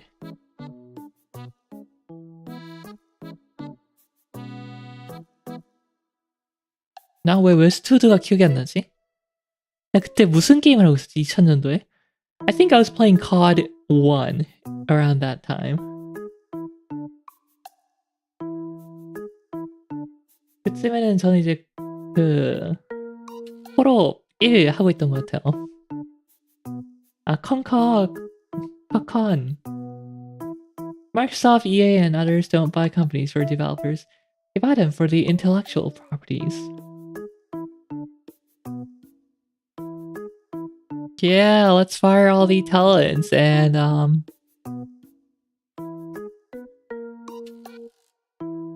try to make the games again. Yeah, and if it does bad, well, whoops. 지시하고 정복하고 NEA 모토 아니었나요? 아닌거든요. 저는 정복 안 합니다. The charitable version of the story is Tango Gameworks lost too much key staff. And so did Arcane Austin. Staff fled from Redfall. What? 안 합니다. 리얼이 사실 케인이라고. 아닙니다. And nobody wanted to work on Redfall. Yeah, it was forced by who forced them to do it? Like to make it into a live action MMO.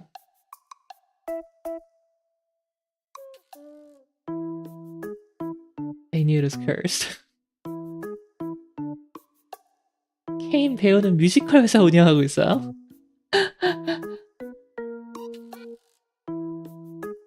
Anyway, in more depressing gaming news. Ubisoft shutters The Crew on March 31st. And in protest,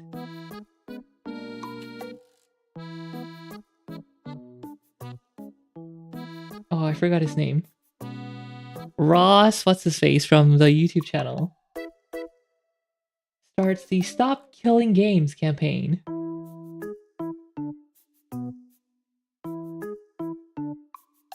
Now, what is The Crew? The Crew 1 is a racing game, open world racing game that takes place in the US, launched in 2014.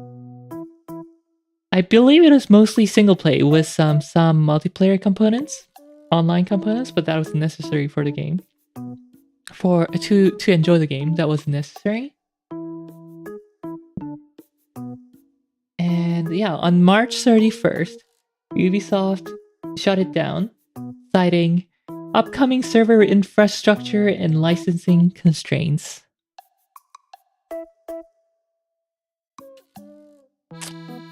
I think that sounds like it wasn't making a lot of money. We didn't want to pay for the servers. We are shutting the game down without spending additional money to just, remove that online requirements.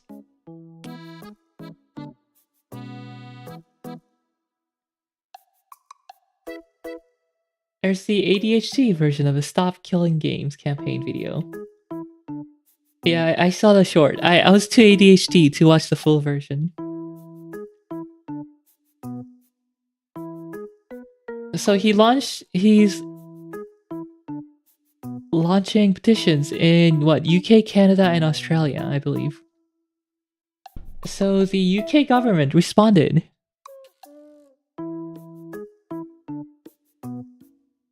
UK government responds to petition asking them to regulate publishers into keeping games in a working state.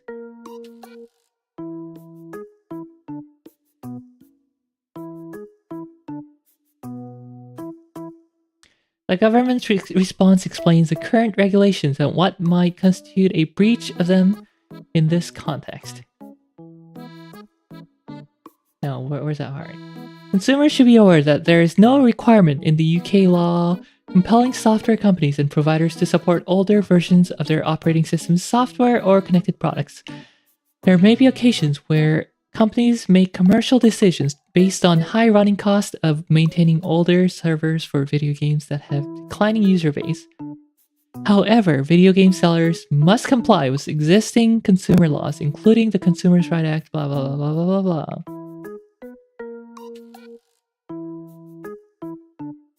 Oh right, Ross gone. The government's response explains the current regulations and what might constitute a breach of them in this context. Digital content such as video games must, for example, be of satisfactory quality fit for a particular purpose and as described by the seller. Which means if the seller is not promising an unending online service for a game, then they don't have to keep it perpetually playable if it's an online game. Now, I think people are upset because the game was mostly single player, and the online requirement was necessary.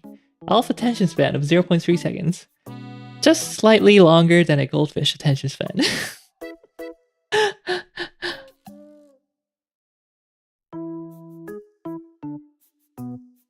So, yeah, it's basically Forza Horizon, right? I've never played Forza Horizon, nor The Crew, so I can't say.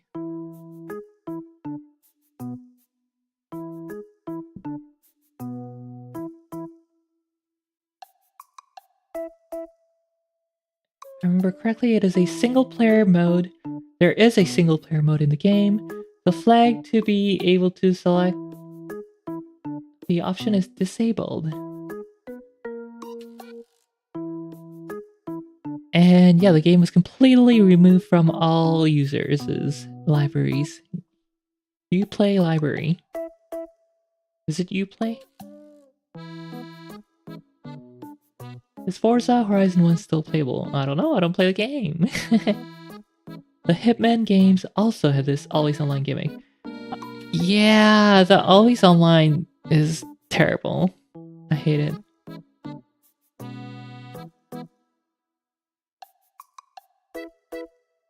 To me, it just feels like planned obsolescence, where people are still enjoying the game, but the game companies, wait, they're playing the old game. We can't have that. They need to buy the new game.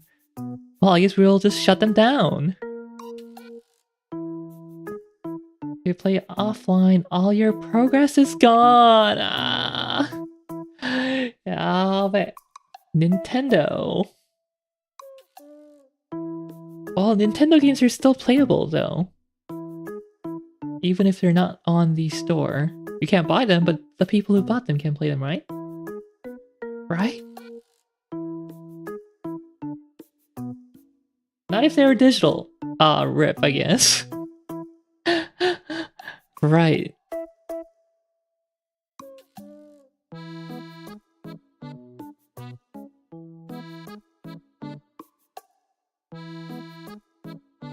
Shoot, I still haven't finished Fire Emblem If yet. I never played the true route. Because I was so bored out of my mind by the Nor route, the Anya Koku route.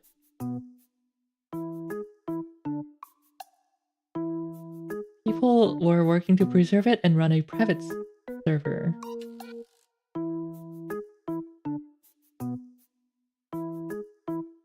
I never did either, and now we can't buy it. I guess we just gotta pirate it now.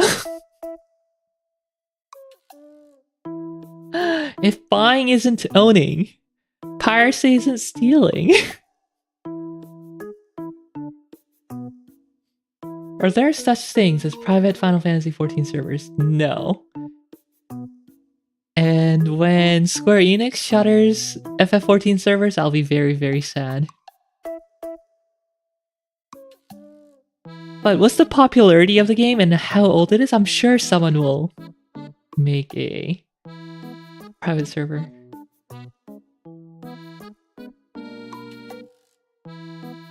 I don't want to play on my 3DS. Rip my old brittle neck. You're just gonna lie down on your bed and then hope your arms are strong enough to support the 3DS. They'll never shut it down. 11 is still going strong after 20 years.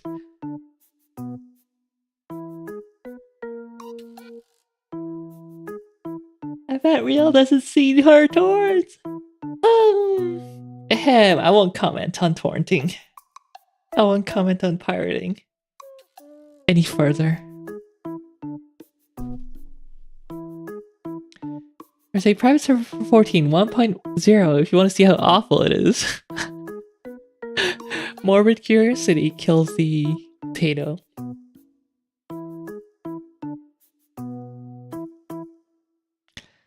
So yeah, Ross Scott has started a petition called Stop Killing Games campaign, and you can go sign it.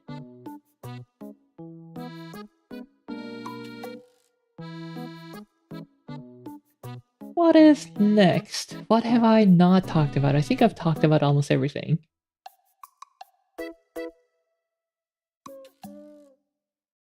아, 맞아. 용산 낮은 상가 그거 알아봤거든요?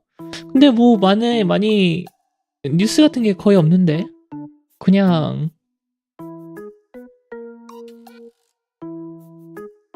뭐 지금 팔고 있다. 블리츠 투자인가 어디선가 이제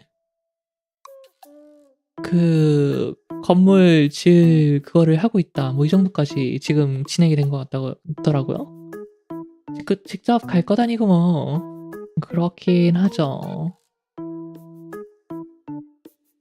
Here's a tangentially PC-related story. PS5 was PSSR AI upscaling, basically beating AMD to something they should have had.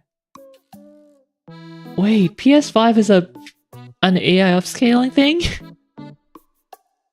Oh, PS5 Pro.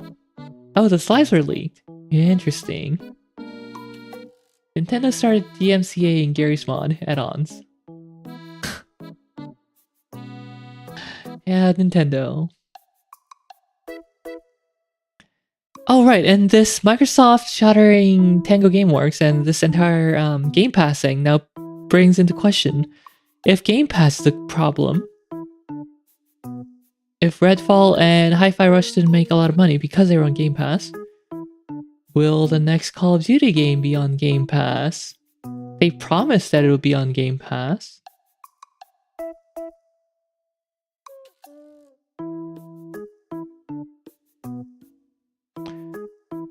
Is Game Pass going to be striving in the future? Is it going to be getting day one games of other popular games?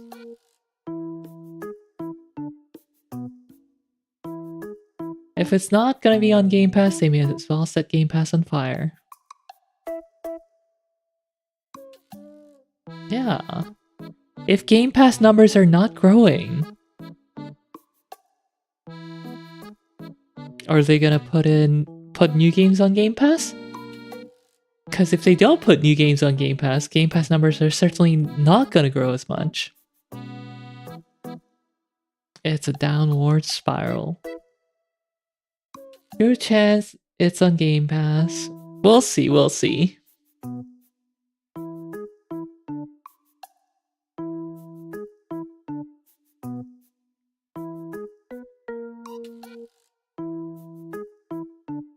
I'll actually be shocked if they don't put it on Game Pass unless it's part of an announcement of killing Game Pass. Yeah, so if they don't put it on Game Pass, people are gonna riot. If they do put it on Game Pass, it might really result in a lower sale of the game.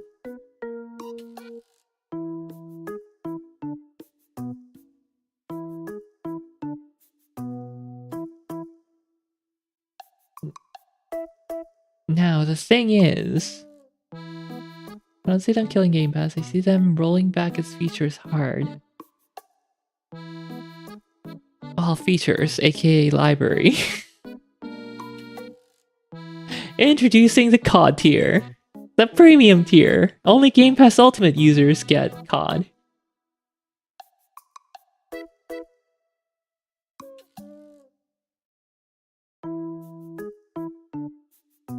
이제 마소가 탱고랑 그 하이파이러시 만든 탱고 게임웍스랑 아케인, 어스틴 닫으면서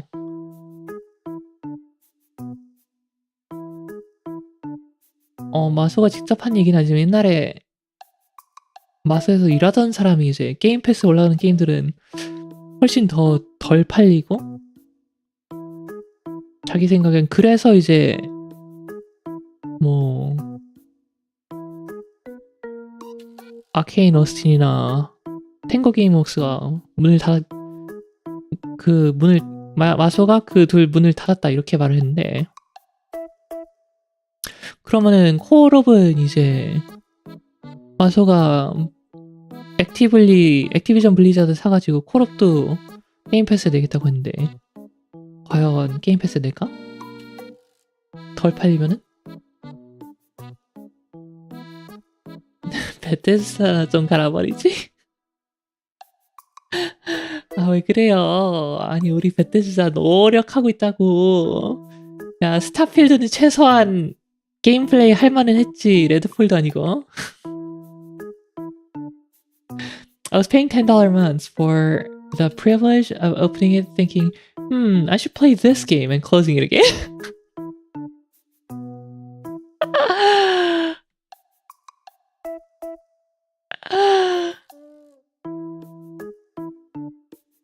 Yeah, to be honest, I'm thinking of stopping my service because every time I go to play a game on there, I can't play it crossplay with Steam users. And that feels so bad.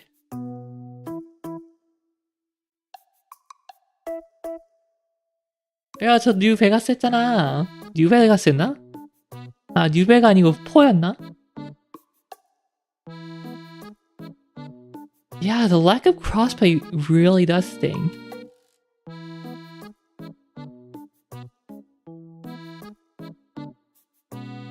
Steam library shares.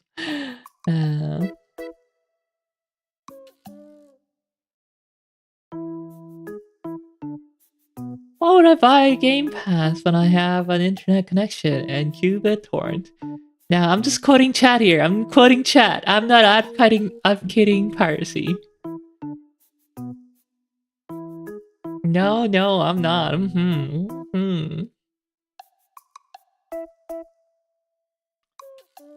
I was using it to try out indies that I didn't want to commit to buying.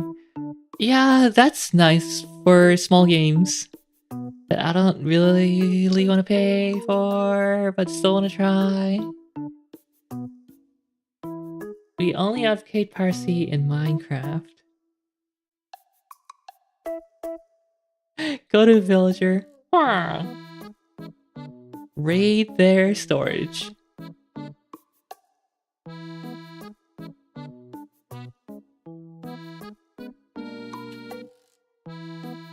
Anyway, I have mentioned Yongsan before on stream, which is Korea's equivalent of Japan's Dendentown or 80s Akihabara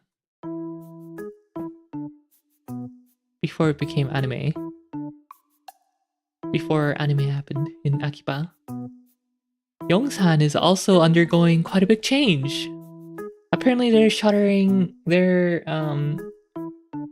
demolishing one of the famous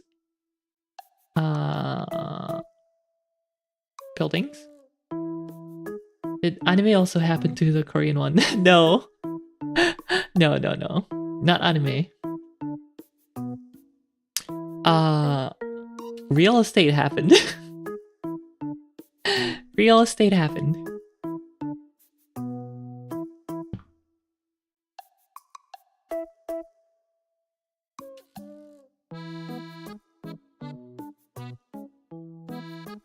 Real estate.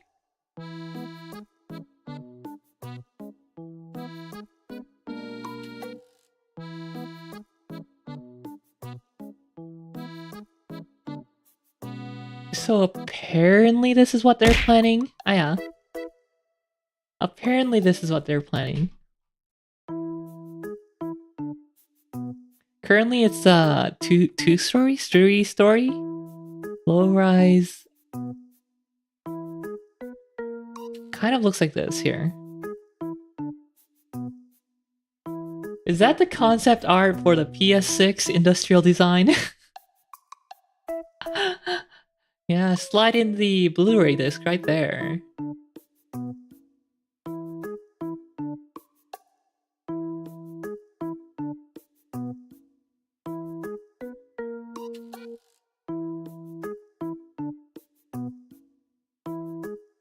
So the city of Seoul is doing a... What are they calling it? Number 2 city planning... I don't even know how to translate it.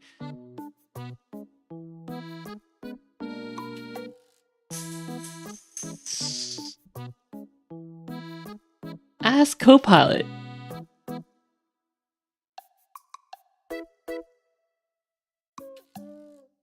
Yeah, okay, fine. Copilot is not gonna answer. Translate selection to... Oh wait, not Korean.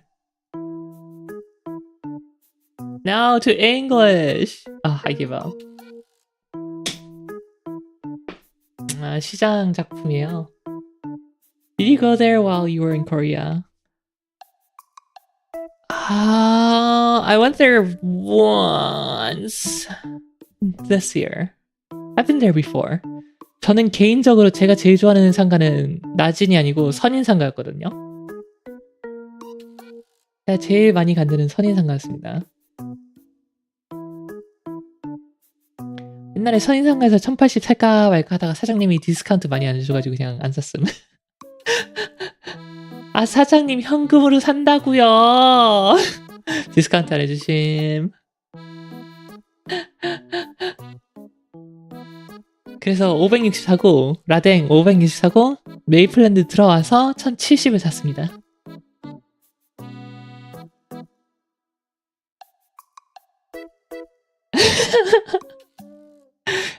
탈세라뇨. 저는 그냥 현금이 좋아서 쓴 거고, 사장님이요? 세금 내고 안 내고는 그건 제가 모르는 거죠.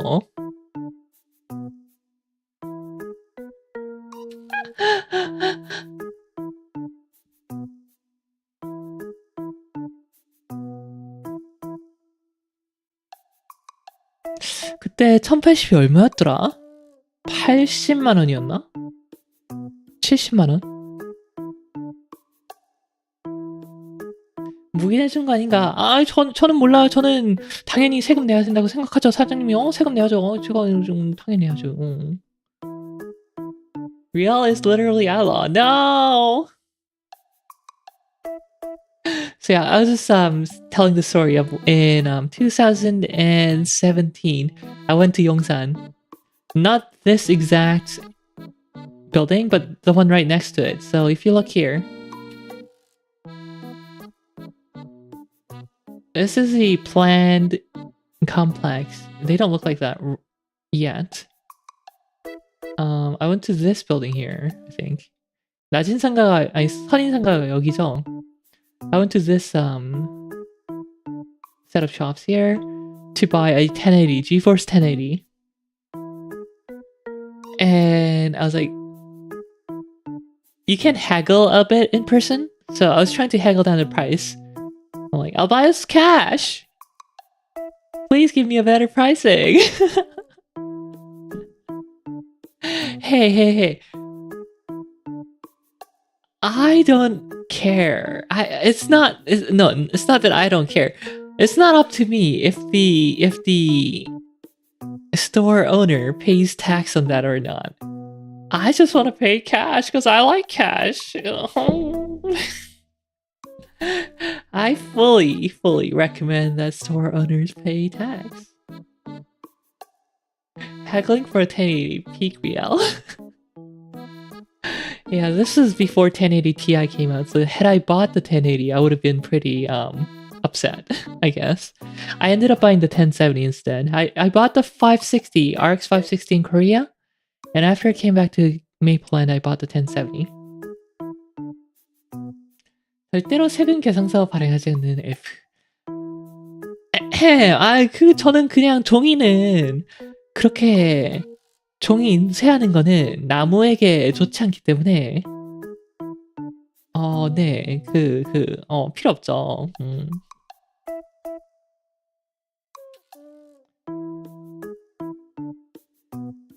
Barter, 24 out of 50. I'll buy it in cash so you don't have to...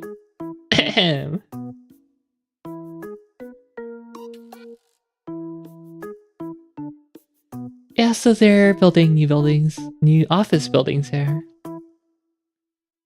낮은 상가에 이제 오피스 빌딩을 만든다고 하네요.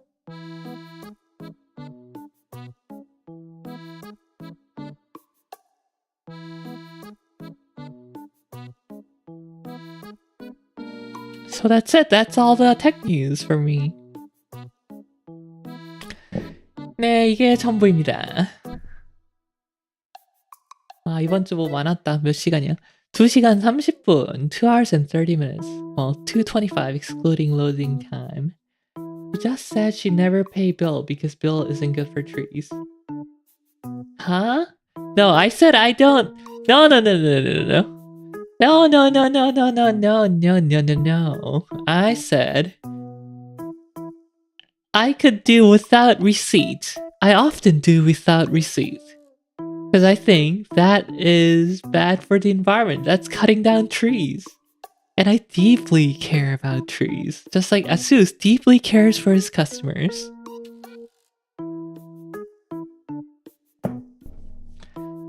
And now for the rabbit and steel portion of the stream. Actually, regarding that, about that, rabbit and steel.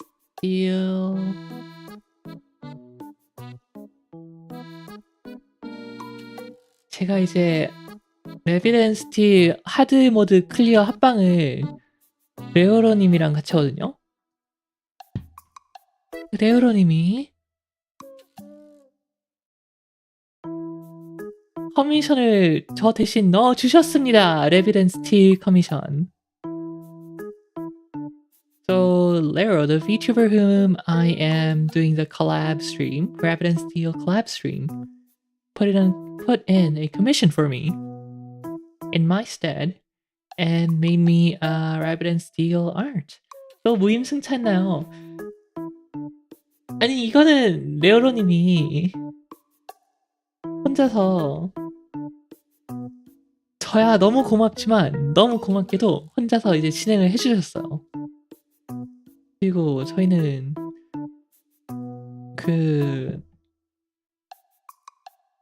자신이 직접 진행한 거여서 저희는 돈 내는 건 걱정 안 하셔도 된다고 하셨습니다. 무임승차가 아닙니다.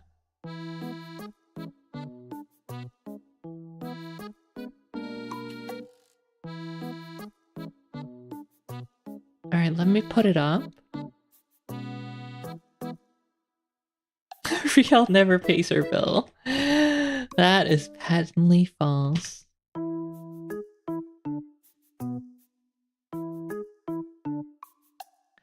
Ah!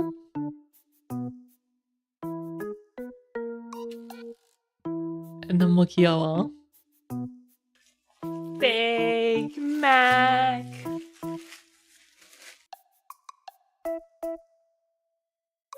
That's not true. Rielle gets her loyal NEA members to pay for it.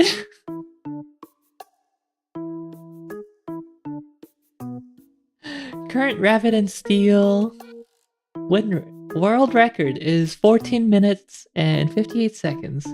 IGT by dice set on easy difficulty. Is that cute? Cute mode?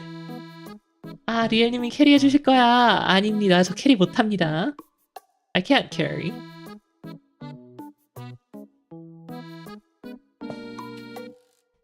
에마지 이지모도.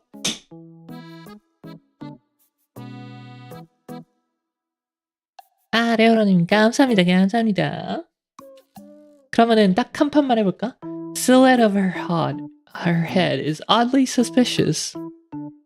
I don't know what you mean. Hard carry. No, I can't carry. Rielle is Zako.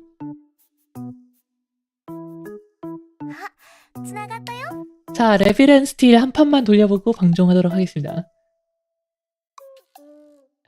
You finished hard mode co-op. Congrats. I tried co-op yesterday. And normal was pretty hard. I couldn't beat it. And we only had 2 players, so it's not like the raid mechanic was hard.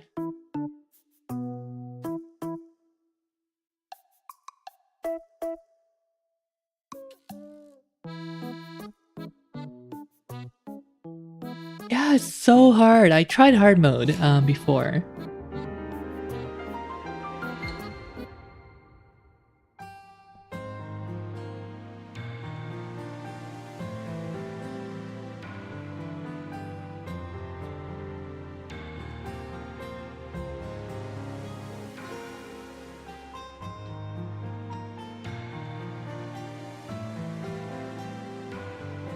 I started Lunar but haven't touched it for a few days. I tried Lunar solo and it felt not enjoyable. It was just too hard. 루나 해보긴 했는데 그냥 재미가 없었어요. 너무 어려워가지고. Yeah.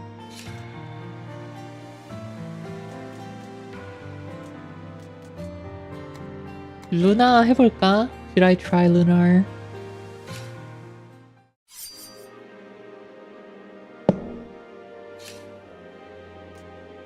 아 맞아. 저 어제 디펜더 래빗 해봤거든요. 와 세긴 세더라. 이제 일반 공격이 3연타인데 업그레이드하면 5연타로 바꿔주는데 아이템 중 하나가 이제 30% 찬스로 공격할 때마다 150 추뎀을 주는 거를 얻었더니 5연속 공격할 때마다 2번씩 터지니까 한두 번씩 터지니까 와 재밌더라고요. Speaking of games where you have to avoid telegraph damage zones, an FF14 gamer was telling me there are browser-based trainers for raids where you can practice boss patterns. Have you used those? Ew, no, because I don't do hard content on FF. I feel too pressured to play them. X5 Sim. Yeah, I just do the easier contents.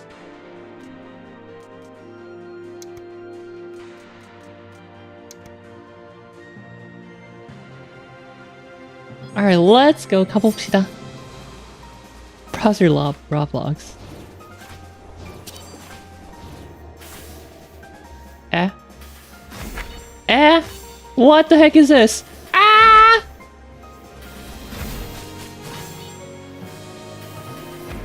Ah! 뭐야? 이 패턴. What the heck was that? If you ever catch me sweating so hard at a game I'm using an online trainer, just put me down. Yeah.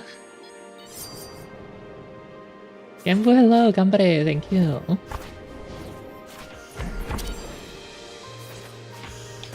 Ah! Ah, right, that thing expands.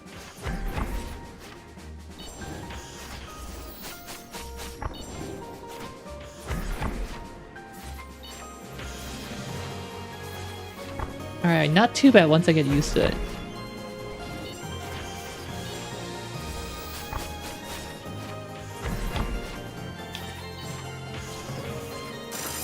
Nice. I practice on those while waiting for party finders because otherwise you have to rely on people to actually get to X mechanics, which usually doesn't happen. Ah, that's a good point. So yeah, if I did actual hard contents on Final Fantasy, I would try those. 저는 팝판에서는 합컨을 안 하기 때문에 저랑 온라인 웹브라우저 트레이너는 안 써봤어요. Crown of Storms, Lightning Bow, Purification Rod.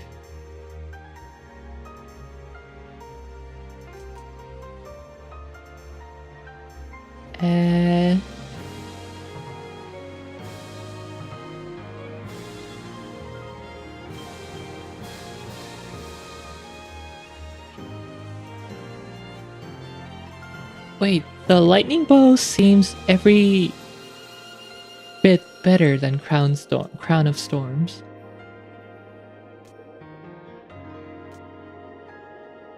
Better in every respect.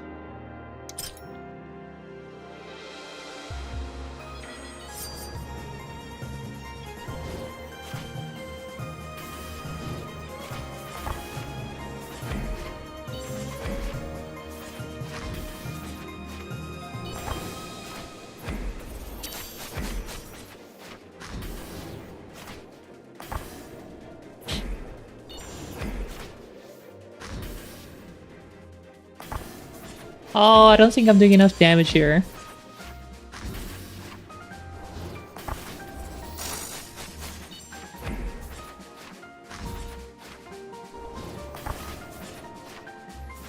Oh, there we go. Multi-enemy versus single targeted. Well, usually it's the boss fights that are very DPS dependent. And they're always solo fights.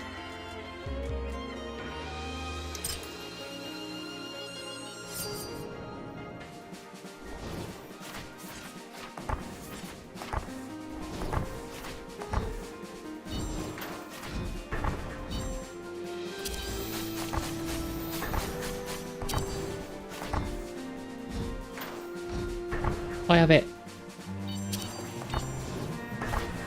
Ah! No! Okay, good. He doesn't have a lot of HP. I do not know how to do that pattern. 이 패턴 어떻게 해야 되는지 모르겠어.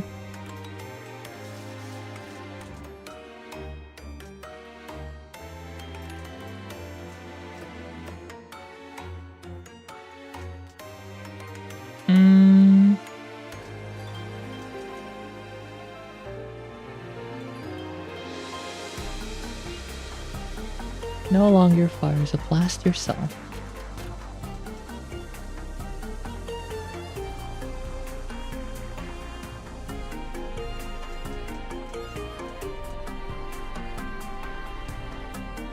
What type of playthrough is this? Some sort of post-game?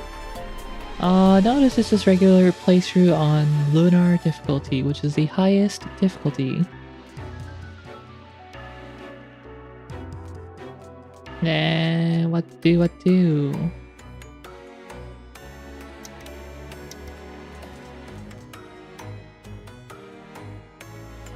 Gambare arigato, thank you for the bits.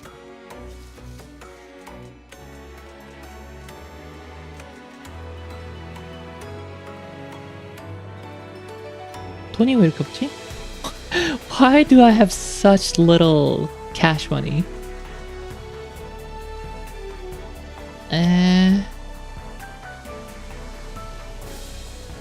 I can't buy the regen potion if I get any other upgrades.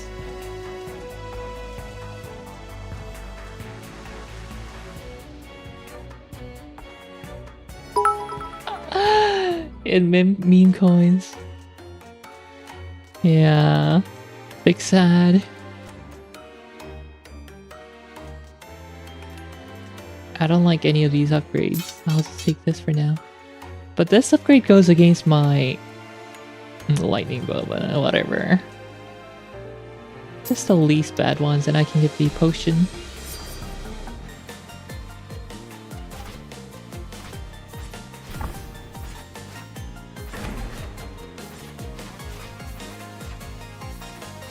Eh? What the heck?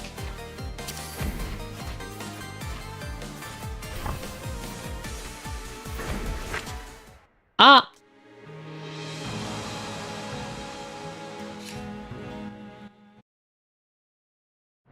Lunar mode sucks. I'm not playing it. It's bad.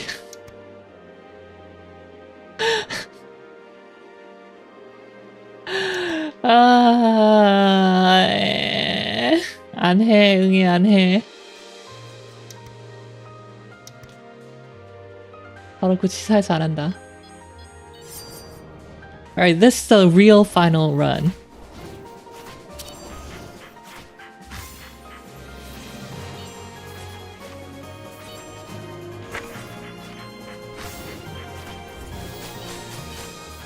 Tryharding using Shadow. Wait, you weren't doing that for hard mode? I had to be doing that for hard mode. Using OBS to take captures.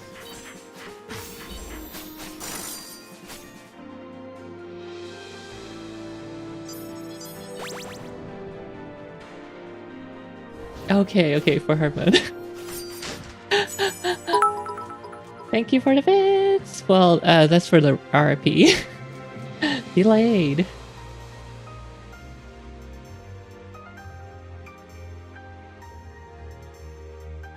Yeah, it's really difficult sometimes. When you've been standing still for 1 second, your special deals 40 more damage. 3000 IQ. Yeah, it's big sad. 40 more damage. 40% more damage. I like that.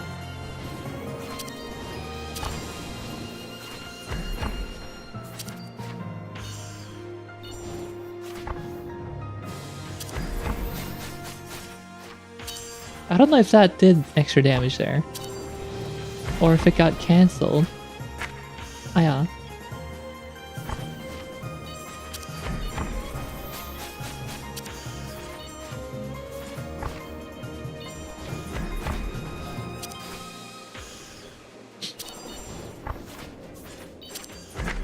Ah, that lost down 2 HP.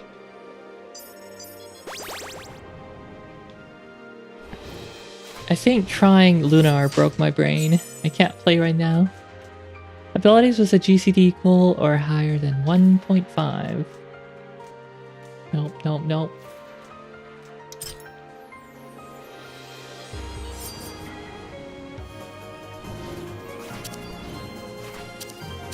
Oh yeah, yesterday I was trying the pause buffering and it was working again. So I don't know why it didn't work on stream before. Yeah, it works here. I don't know why it didn't work last time.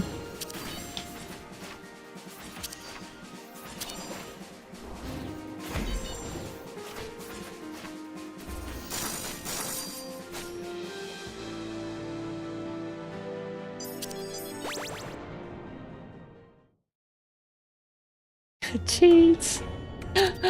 Pause buffer disabled when OBS is open. But only on Mondays. Nani?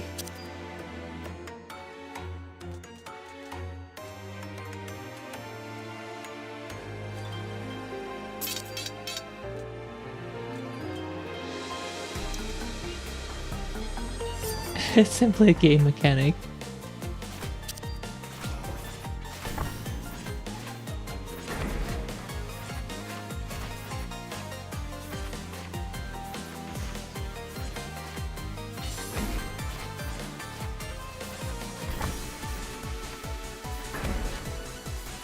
Oh goodness, I can't use my thing at all.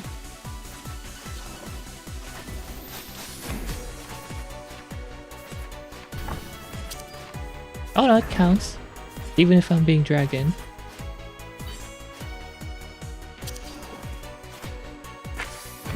Ah, 이걸 맞네?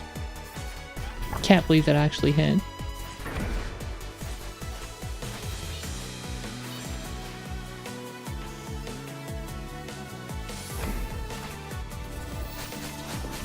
One downside about the ancient rabbit is that I thought that is already activated. Dang it. Didn't realize the middle was already activated. Is that the primary range is very short, despite being a ranged attack.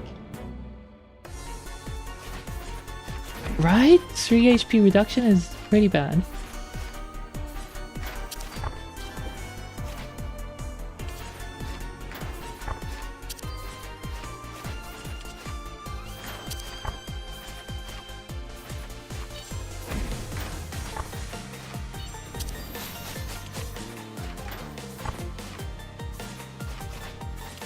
I like this map, it's nice and cozy.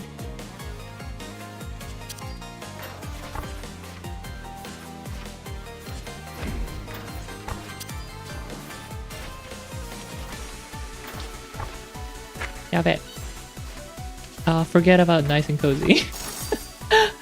Down to 2 HP! I think it should be 1 HP to incentivize not making mistakes.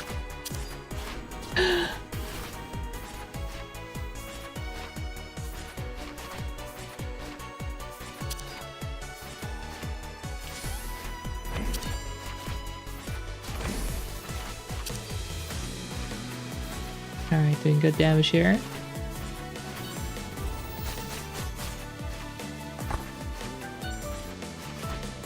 예, 잘 들어가고 있음.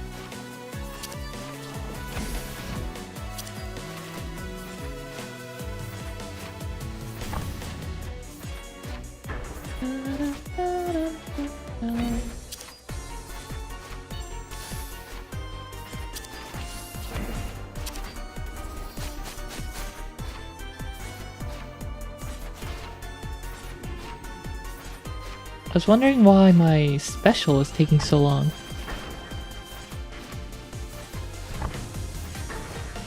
And looks like I had taken...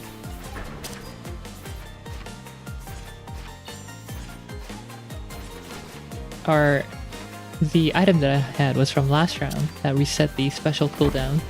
Not this round.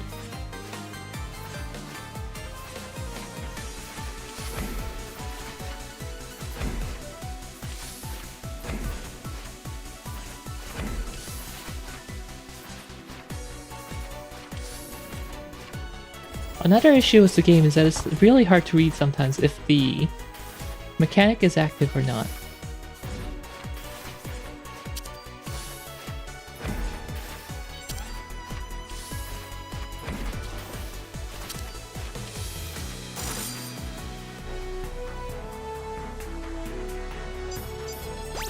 More Haagen-Dazs. Oh yeah, Wolf Boss. Oh.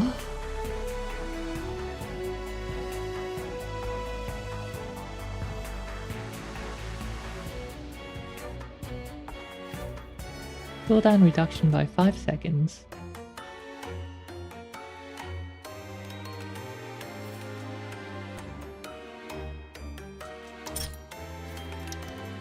Who needs defensive anyway?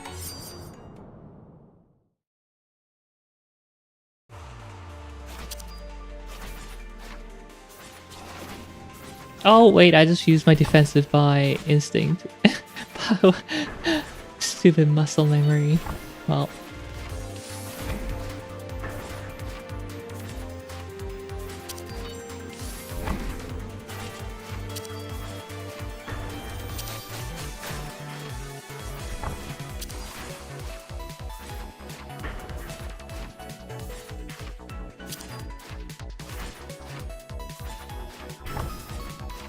At least I've got this boss completely figured out.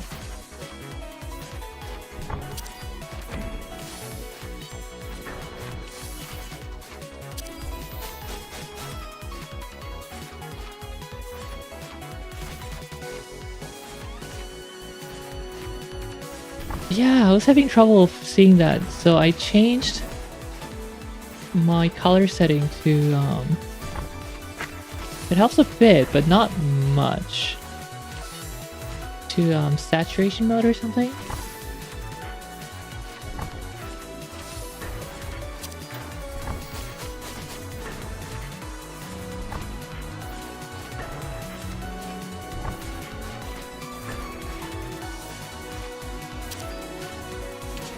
Alright, high contrast.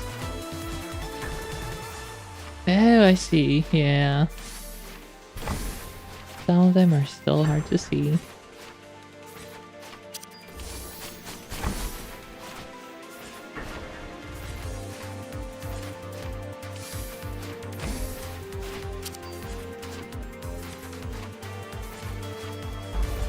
Okay, 3 HP. Boss is now full HP.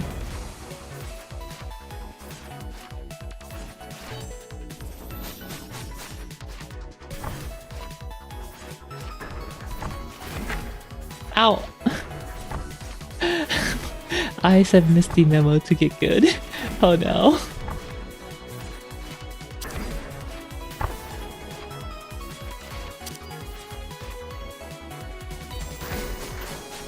Darn, I wanted to beat the first boss at least, but I don't know if that's gonna happen.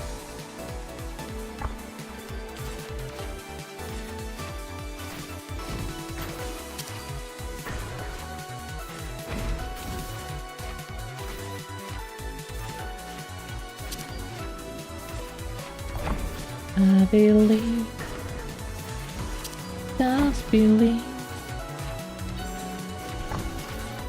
forever in your heart is where I want to be.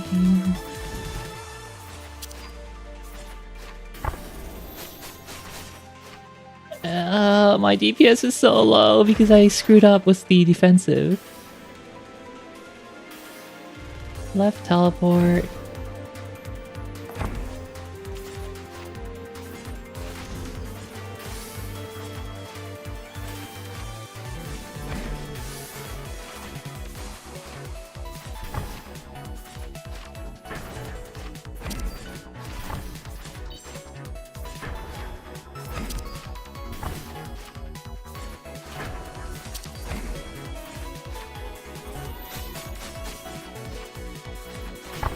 Okay. Not bad at all.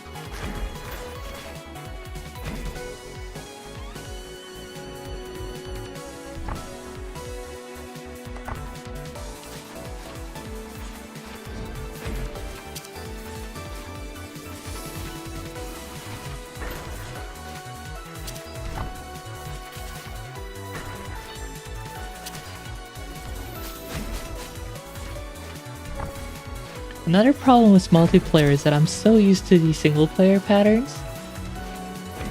When something changes in multiplayer, it's like, oh no, my brain can't handle this. The mechanics are hard enough already. Please do not change the patterns on me.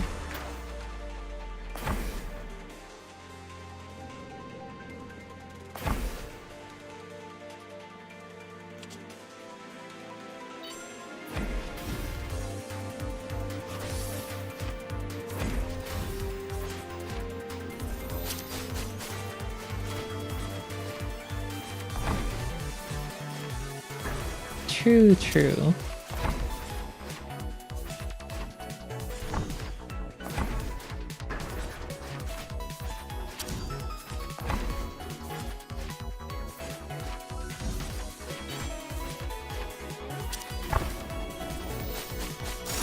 Nice! First boss down 260 HP, DPS.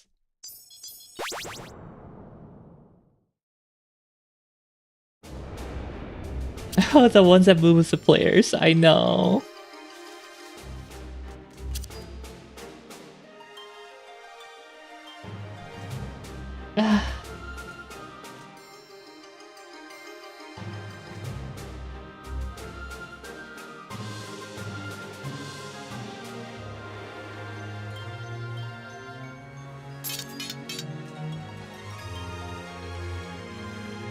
GG, too easy. Ah, yeah. Scholar boss is pretty easy.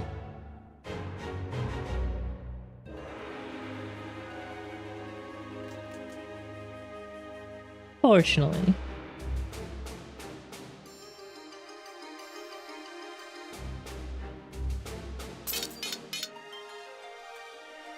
Oh crud, I forgot to get the extra HP. No! Or the heal, that is. It might be over.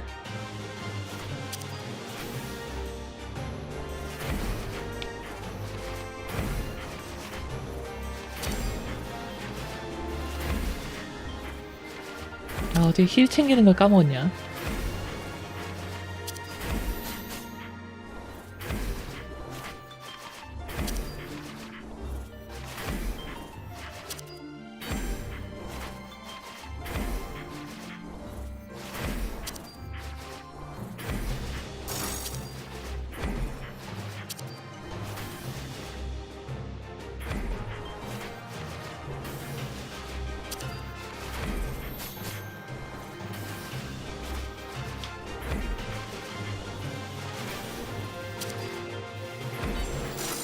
나이스!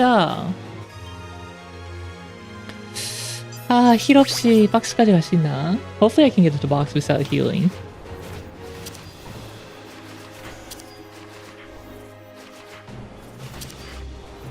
Thankfully, Zako pattern for this boss.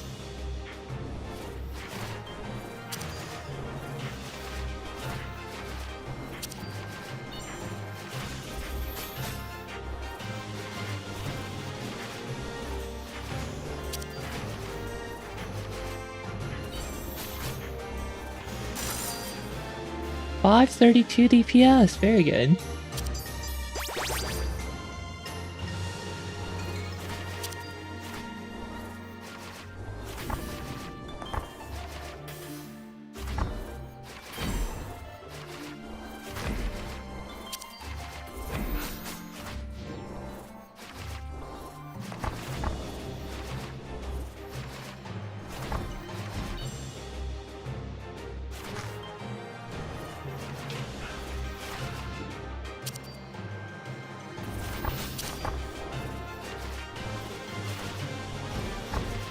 너희들의 패턴은 이미 파악했다.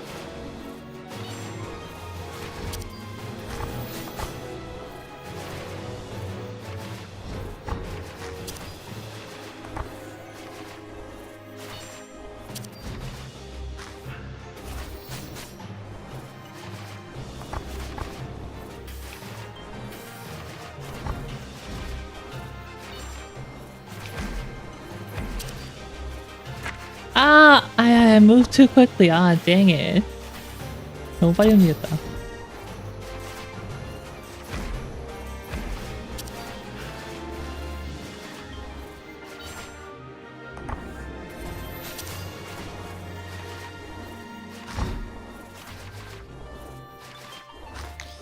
아, 이럴 수가.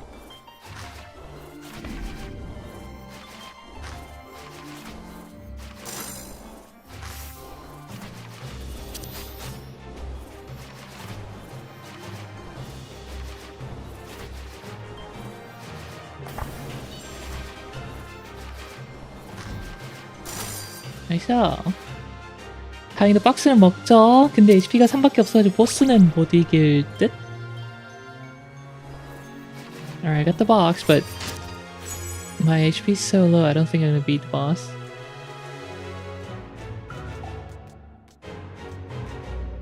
Well, I guess this is perfect. Breaks if you take damage. Take damage 3 times. And I only have 3 HP. HP가 3 남았는데 3번 맞으면 터진다는 아이템을 먹으면 딱 되겠네요.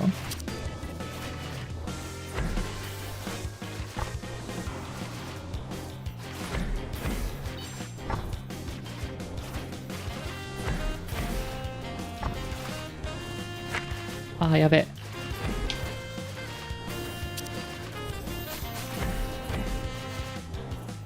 아, 벌써 한 방을 많이 어떡해.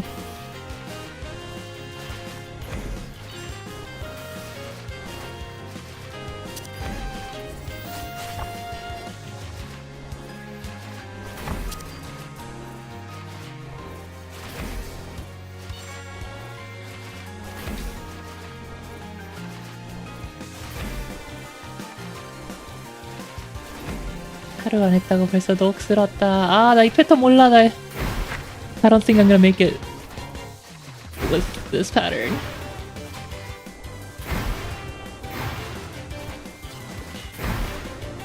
No! I hate this pattern so much. I don't know how to do it. 진짜 저 패턴은 나오면 끝이 어떻게 하는지 모르겠어.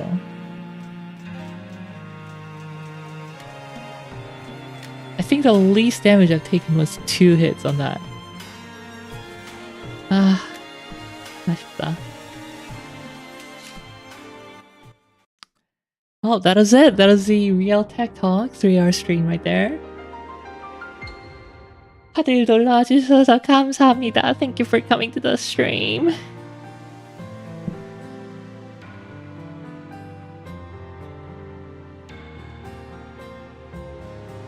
Ah, it's over. It's over.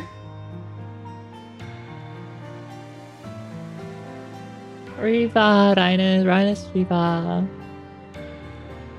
It really is over. But I'm not finished with my Haagen-Dazs. Well, you have 1 minute and 30 seconds to finish it while listening to my ending song. Ending music, ending piece. Where's my FF14? That's this Saturday. Friday is, more Rabbit and Steel. Good night, good night. Oh, Rabbit and Steel viewer participation, by the way, if anyone wants to join. 스스리바, 멘타리바, 제스나파리바. 다들 오늘 놀러주셔서 너무너무 감사합니다. 아란입니다. 샤니비리바. 에버입니다. 천재입니다. 레론입니다. Rielle cheating on 14 to play Rabbit and Steel. No, I'm playing 14 on Saturday.